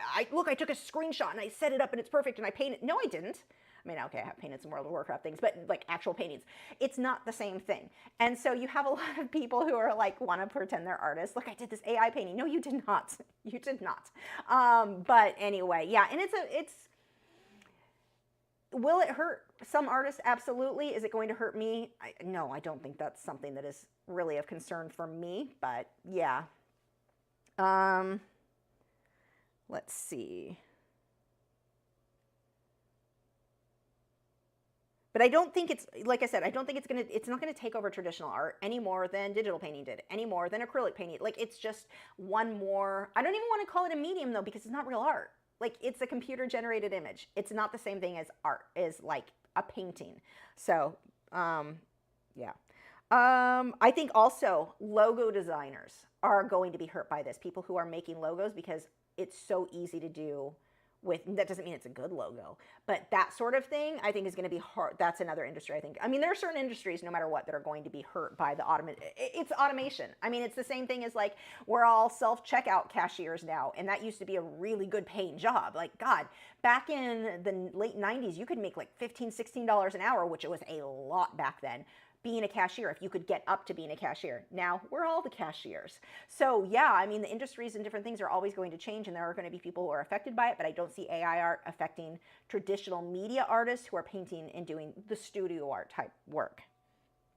Okay. Tammy said, so I missed that. Wait, and sign up after the 1st of the month, not to get double billed? No, okay, so when you sign up, it's always been the same, but it's changing as of November. When you signed up for Patreon, like if you signed up on the 31st, you get charged on the 31st when you sign up, but it also charges you again on the 1st. If that ever happened to you, just let me know and I will refund the one from the 31st. Like, no big deal. So, but that's all changing. So like when you sign up, it just, like if you sign up on the 5th, you'll always get charged on the 5th is what the new thing is going to be. Let's see. Terry Girl Studio said, last week you mentioned talking about getting started as an artist and possible tips on how to get yourself out there. Oh, that's one that has definitely been changing a lot. That's a good question. But it's also, man. Okay, you've got, social media is so hard now. TikTok is probably a good one to get started with. I don't do it so much because I already have my following elsewhere, and I've not ever, like, You can only invest so much time in anything. And so some of the social media tips will be the same no matter like throughout the years. Pick a few social media platforms that you really want to focus on. Don't try to focus on all of them. So with me, I sort of on Facebook. Facebook I don't take super seriously anymore.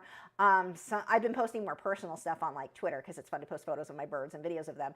Instagram, I'll post more of my actual paintings, and that will be more professional. So those are kind of the ones I focus, and MeWe, of course. Those are the main ones that I use. Pick a handful and really focus on those. Try to have a new post every day. One post a day. Is it an update of what you're working on? Is it whatever? Just post regularly. Maybe it's the same painting, and you pose it, set it up, stage the photo. So instead of just the one image, maybe it's laying next to the pencils, like I'm working on it. Here's me posing with the painting. Like you can get multiple photos. So it's not, you can use that same painting in multiple photos for multiple days. You just need different types of photos, posing with it. So that's one. As far as selling, I hate Etsy, but it's an easy way. Etsy or eBay, I think more people use Etsy now, and I could be wrong on that. Maybe I'm just thinking personally, but it's harder to, Etsy only really works well if you send the buyers to it. You don't get a lot of sales on Etsy if you're not sending your own followers there. So you do have to build that following. YouTube, I've got some real complaints about. It is very hard for your work to be seen on YouTube. However, I still think it's worth it. I think video is one of the best ways because it lets people trust you. So if you're trying to get people to buy your work, like somebody that wants to buy a painting of mine and they're looking on my website and they're like, wow, $1,200 is a lot of, like, if I'm looking at a random website, I don't know if I'm actually getting, like, are they actually going to send it to me? Are they legitimate? You guys feel like you know me. Well, we talk, but you feel like you know me because you see me all the time on video. So there's a trust level there where it's like, I'm a real human and you know you're getting what you buy from me. So it's going to be easier for me to sell a $1,200 painting on the internet to somebody I've never met in person than it is, let's say you don't have videos, you don't have anything where people can connect and feel like you're a real human. And there are so many scams out there, and a lot of people know that. So a lot of people are avoiding buying stuff on small businesses, small websites, because we don't know if that's going to be a scammer or not. And I think if you're putting videos out there, it definitely adds a lot to your credibility. So let's say you're not getting a ton of views on YouTube, you can still take that video and embed it onto your website so the person can see you. They can see you're a real person. You can hold the painting. You can show it to them. You can turn it to the side. Really show them in that video what it is they're buying. I think that is really helpful when you're trying to get the sale. So a little different than being found, but it is important in trying to build, you have to build trust with the person. So that is a thing. I like the idea when you're talking about selling, I like the idea of having multiple prices. So some people can buy a painting for me for $70, like on a live stream, they may spend $70, or I've got stuff that is, several $1,000s on my website. So you've got a range there. Somebody may not, you may think, well, it's not really worth my time to sell something for $70 because I have to pack it, I have to ship it, it's a whole thing, it's a pain in the butt. Yeah, but that person now you just built trust with. They received the item they bought from you, they hopefully loved it, and now they're more likely to come back and spend more with you because they know you're building more on that trust, which is really important as a small business. There's so many scammers. I mean, that's a whole other thing. I don't know if we'll have time for that, but if we have, I can talk about more of the scams that go on. Somebody's scamming somebody on Etsy. They just posted in the art scammers group on Facebook. They weren't sure because it was like, hey, actually, let me pull this up, what this scam was. And this is why it's important to be able to build that trust. Let me see, Facebook, art scammers. They were contacted through Etsy, and it says, message topic, general message. Congratulations, your item has been purchased. Order number and a random number. The order has been paid for. We estimate the delivery will take approximately 5 to 7 business days. Regarding your request for special verification, we have processed this and will address it accordingly. Please copy the link below and follow the instructions. It's a mandatory procedure. Please let me know if you have any other questions. That's a scam. That is 100% a scam. And there are so many scammers out there. This is somebody trying to get the artist thinks they sold something. They're like, congratulations, your order has sold, and click this link to get your, what? That's not how Etsy works. It's a message through Etsy. But it's, the point is there are so many scams that it is very hard for somebody to know, can they trust this person? And so having multiple prices on your website, things that they ordered from you and they know, maybe it's prints, maybe you're selling stickers, something that they can buy. And again, you may be thinking it's not worth it to me to sell something for $10. I'm not making enough of a profit to make it worth my time. No, but you just built trust with that person that may come back and buy something for more expensive later. So that's one of the things you can do if you're, when you're trying to build a business like this. So social media for sure, just pick a handful that you really want to focus on and learn that. Like TikTok, one of the things that doesn't work with me on TikTok, I don't use it often enough. I'm not familiar enough with the platform to perform well on it. I don't know what does well on TikTok. I don't use it myself. So not often anyway. I mean, I've posted a few things, but I'm not familiar enough to do well with it. YouTube is where I've got the most knowledge. Not necessarily doing well with YouTube either. That's a whole other YouTube complaint. But it's something I'm more familiar with. I've already got the following. So it's where my focus is. Whether or not that's a good idea or not, I don't know. But yeah, so those would be some of the tips. Another thing, I think it's a really good idea to show you. There's an artist, one of my friends linked me her thing because she was showing me how cool her studio was. I may not be able to find it, but it was an artist on Instagram, and she'll have one painting and she'll show herself holding it, and at the back she's got these dark green. Well, that's why my friend sent it to me. It's these dark green, beautiful dark green walls, and it's so pretty in a studio. So that next to her easel, different photos of her with that painting, with different paintings, and you've got the trends where you hold it and you turn it around for the camera. You can do stuff like that. You can do those on Instagram. You can do reels. I think are a great thing, and videos are a great thing to be doing on if you're into Instagram. But you need to create that connection with the buyer, and create the connection too. Like when you just post your photo. So let's say I posted a photo of this guy on Instagram. No one's going to pay that much attention. We're all so used to seeing realistic drawings of animals. I'm not going to get a lot of response. Now, I pose, I hold that up on Instagram. That post will get so many more likes, so many more comments, so many more, or maybe me, the dogs in the painting. I don't know, get creative. If you have animals, include them. It makes you more relatable. But you need to try to make yourself relatable and have people understand you're a human, not, a copy machine. So that is really, really helpful in growing that audience that is going to be interested, that you can turn into buyers. I still think that email newsletters is a great way to go because it's something that you have more control over, unless you're with AWeber, who decided to price gouge all to hell. So, that's an issue. We'll be changing that. I'll let you know how, what was it? Oh, not Miller Lite, Mailer Lite. Remember, no one likes Miller Lite, but people like Mailer Lite, except my mom. My mom might drink Miller Lite. I don't know. I don't drink that. But anyway, that is, I'll let you guys know in the future how that, I'll let you know next week because I'll be playing with it this week, how that goes. But it might be a pain in the butt.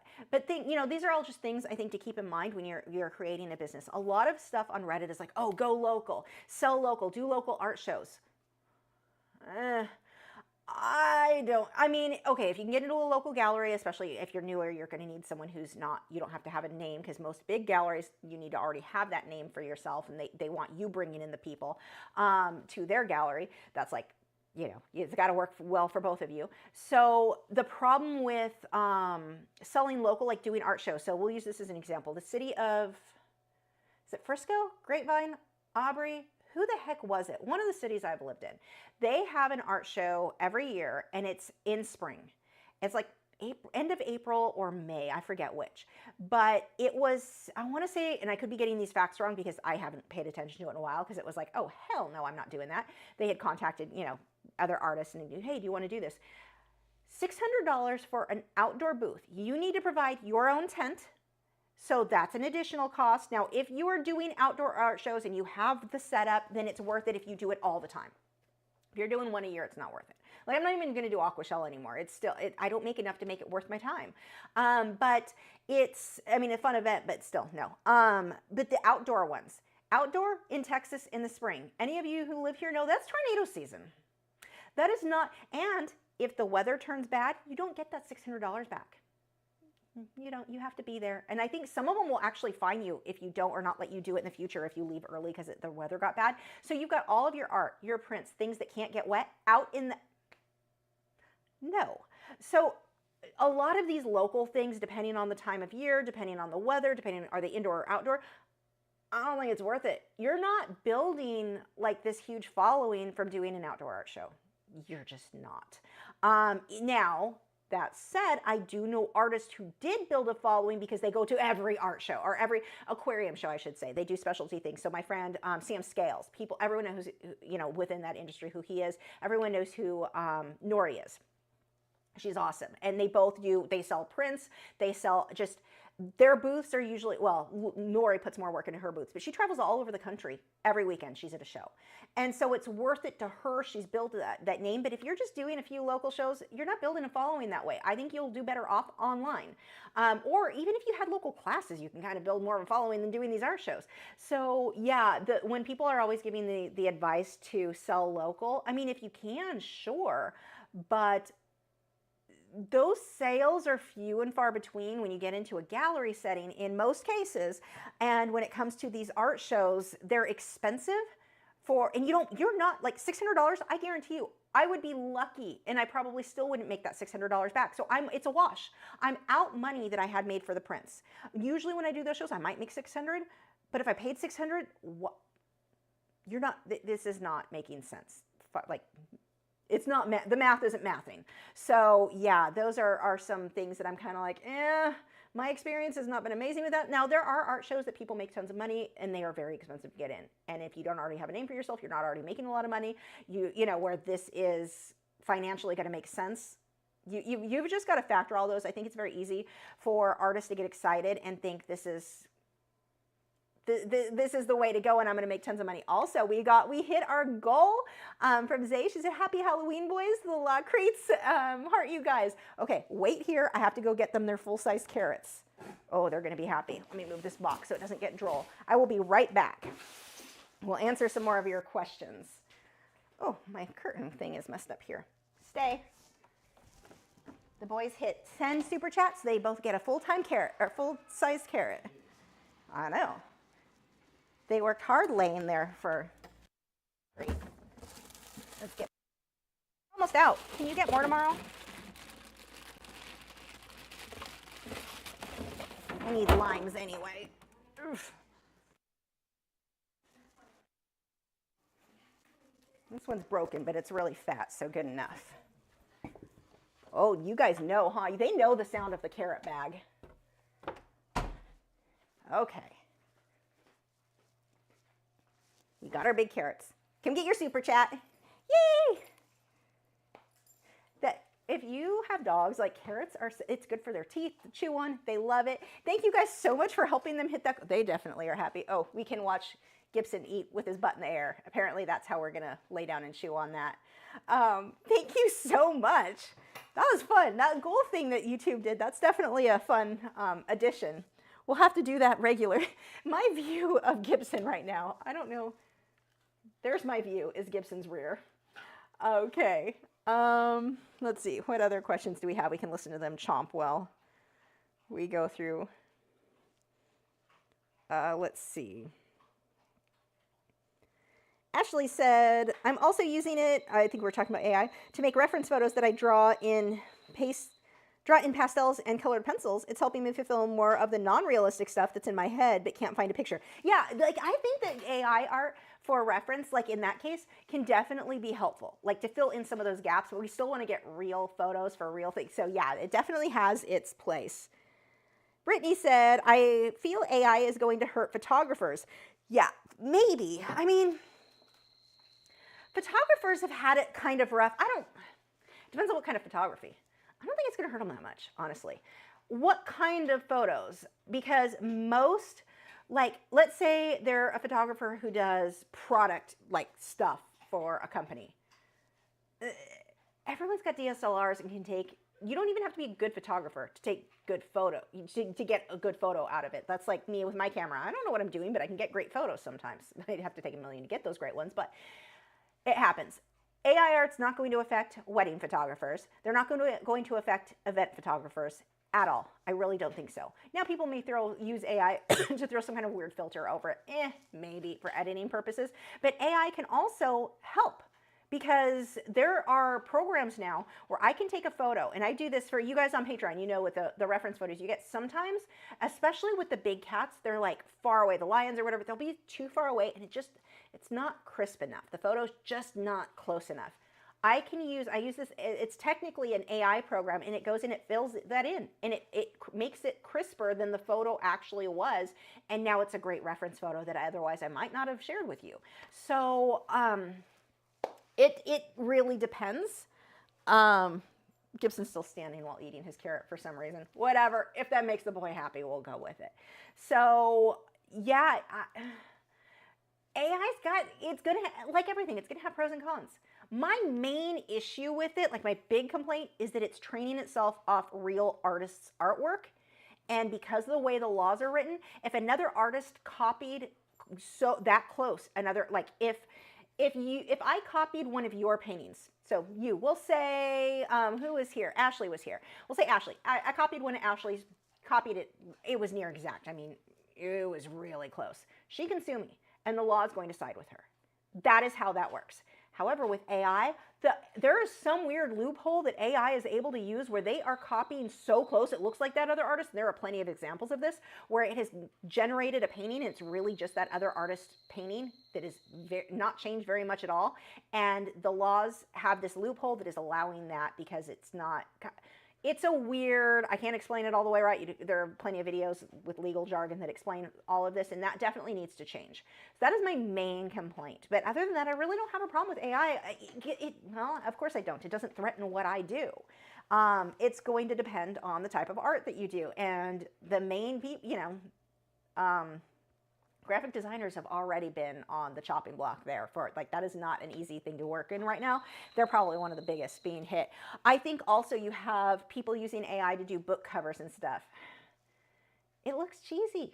Unless somebody's going in and editing it to make it look good, it usually is pretty obvious that it's AI, and it's like, oh, you didn't want to bother spending money to have the cover of your book done, so I'm going to assume the inside of the book's probably not that good either. I mean, these are just assumptions that a lot of don't judge a book by its cover, except I can judge it based on the person who had the cover made, didn't put a lot of time into it, so did they put a lot of time into the book itself? If they couldn't even do the... So, these are things that go through my head, so I think that in some ways people aren't going to want to use AI because I think they know that that's going to kind of hurt their brand, depending on what it is they're using it for. So I don't know. Let's see. Is the crunching done over there? Let's see. Where were we? Zay said, like, wedding photography won't get her. Exactly. Alex said, I only like ChatGPT. It taught me how to cook and how to paint. I like ChatGPT because I can come with something that is very word salad-ish, where I'm like, I have a thought. I want to use it in my email. I did it this week. I knew what I wanted to say. And I was tired, and it was not coming out like it was word salad. So I was like, ChatGPT, I put in, this is what, the lesson that I want to talk about. Please reword this. And so it reworded it so it made sense. And then I reworded a few of the words, or like, I wouldn't use that word, so I'm going to change this, and I'm going to change, so it just gives me a little bit something to organize my thoughts better sometimes. So I've used it for that. Yeah. Whoop, that just jumped. Yeah, Alex said, I never like AI art and AI images. Sometimes they're cool. I mean, depends on what you're using it for, I guess. Ashley said, I do a reverse search on the pictures I want to use and haven't come up with an issue yet. I also try to make sure I'm not copying someone. That would make me sad. Yeah, for sure. Maria said, I agree with you. It can make us lazy in our point of creation. Creation keeps the mind sharp. Yes, it does. Southerbees just had an AI artist auction and he made a ton of money. That made me sad. So here's the thing. When you get into higher end galleries like that, it's just money laundering. Like, it's tax evasion. It's not real. Like, people don't really want that art. It's not, look, I'm a rich person and I spent a stupid amount of money on this thing that you can't afford. That's all that is. And also the tax thing, it's a money laundering thing. Like, big galleries, where you go in and you're like, wow, someone paid millions of dollars for a banana stapled to a wall? That's a money laundering. It's not a real thing. That's not art that somebody is hanging on their wall. It's not art that's worth anything. It's money laundering and tax evasion. Kind of both. So yeah, in those cases, you can't look at those as like real world scenarios or examples of how the art is going to go. Those aren't real. They're not real. People are spending money because, yes, that's pretty sleazy. Let's see. What's your stance on NFTs? That's not going to go anywhere. I hope I'm not opening up a can of worms here. No, you're not. NFTs, if anybody ever contacts you in any message and the word NFT is used, whether they're saying not NFT, because that's the new thing scammers are doing, not an NFT, because they know we know it's scams. NFTs aren't a thing that's ever going to take off. Like, never. What was the Mean Girls thing where the girl kept trying to make the word fetch take off, and everyone's like, that's not going to, it's not a thing. Stop it. It's not, that's never going to like, or whatever word she was trying to make take off, I forget. But it's been a long time. That's NFT. A few people spent some money on it. It is never going to take off. It is never. And in the beginning, I was like, maybe we don't. No, it's not. And I already knew it wouldn't, but I, try to be nice. No, it's not. It's not going to be a thing. It's never going to take off. It's never going to be anything. Anyone who spends money on that stuff, I mean, they're oh, so many words that aren't very friendly. Nope, don't say that one. You'll get in trouble. They're mentally, nope, you can't say that either. They're not all there. Their heads aren't working right. You get a lot of people who have this get rich quick scheme. It reminds me of like MLMs, multi-level marketing, whatever it is, MLMs. It reminds me of that sort of thing. Although I do love Scentsy, but I don't sell Scentsy, so it doesn't affect me that way. It's a money-making scam, and only the people at the top really make any money. No one else makes money, and that's really all NFT. NFT, I mean, it's not an MLM, but it reminds me of that vibe of it's people trying to get rich quick, and it's not a thing. It's not going to happen. NFT is not going to be anything. You maybe had a few people make some money off of it, and it's still not a thing. Like, it's just never going to be a thing. Let's see.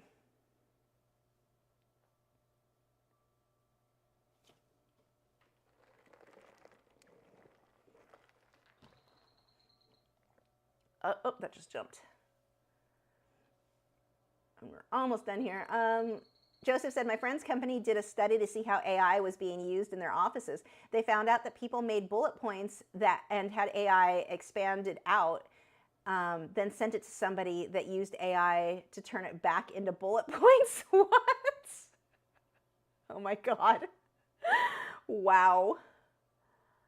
Zay, stop trying to make fetch happen. Yeah. Alex said, I feel too dumb for NFT and crypto. Crypto, now that people do make money, Bitcoin and that sort of thing, that's another thing that can have money made off of it. And it's not something I ever got into. I don't own any of that because I'm the same way. I don't know enough about it. NFT, though, isn't going to be a thing. It's just not. So we don't really need to worry about that. When SGWW said, not the sharpest knife in the drawer. Oh, that would have been an appropriate. I could have said that. That was safe. One crayon short of a full box, also safe. None of those were what was going through my head. What was going through my head was hilarious, though, so just know that. Yeah, and most crypto people aren't making money at this point. Like, the people who made money already made the money. It's not, it's not, Bitcoin did well, but it's not something that I ever, it almost felt like the lottery. You had to get in at the right time to really have it make money. I don't know if that's ever going to change, but I can say I would be floored if NFT ever turned into a thing. You hear those words, scam, block the person. Nick said a couple French fries short of a Happy Meal. Speaking of, I get to go hang out with French Fry for an hour before he has to go to bed. Almost time. I look forward to French fry time all day. That little bird, by the way, is just freaking adorable, and he's so cute with giving me kisses, even when he's bad, like he's not supposed to be in Tuna's cage. I'll go in and get him out because he knows he's being bad and he's not supposed to be there, so he'll run out and he'll hop on my finger and reach up to kiss my nose. He just like boops his nose on, or his beak on my nose. So freaking cute. Like, you can never be mad at him. He's adorable. Did I get bids on the painting? I don't think I did. I think that I am going to spend some time perfecting it. Oops, I just hit the wrong button. No bids. So yeah, what I'll do is spend a little bit more time, use some OMS, do some blending, and I'm going to, he won't be $70 anymore, I can tell you that. Let's see, Joseph said, say it with me, crypto and NFTs are all pyramid scams, or no, that's it, yeah.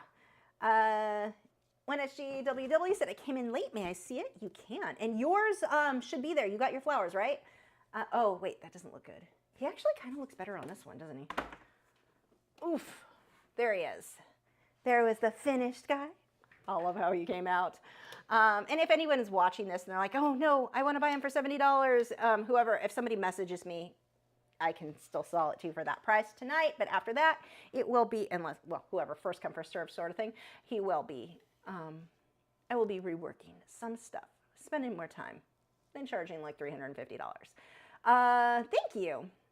Did you get your flowers today? I think they were supposed to be, was it today or tomorrow yours are coming? I don't remember. She ordered a painting that got lost. I had to redo it. So this whole thing should be there. Let's see. Zay said, I had an amazing time hanging out tonight, guys. Thanks for everything, Lisa. Your live streams keep me focused when I work. Oh, yay. Thank you for hanging out. Thank you, guys. It is 10 o'clock. The boys definitely thank you guys for their, I'm not saying the word. Gibson, that is not a comfy place to, like, your snoot is on the floor. That does not look comfy. Thank you guys so much. It might be tomorrow. I sent you a message with the tracking number, I think the tracking number on Instagram, since that message seemed to work. So check there. But anyway, thank you guys so much. I will see you next week. I don't know what we're doing next week. So if you have any requests, leave a comment. But when the video ends, you can leave a comment in the comment section. And I am open to whatever you guys want to do. I'll see you next time. Oh, check out our moderators' channels. Links are in the video description. They've got great art channels. You definitely want to check them out. And I don't know what else. I think that's it. Okay, bye.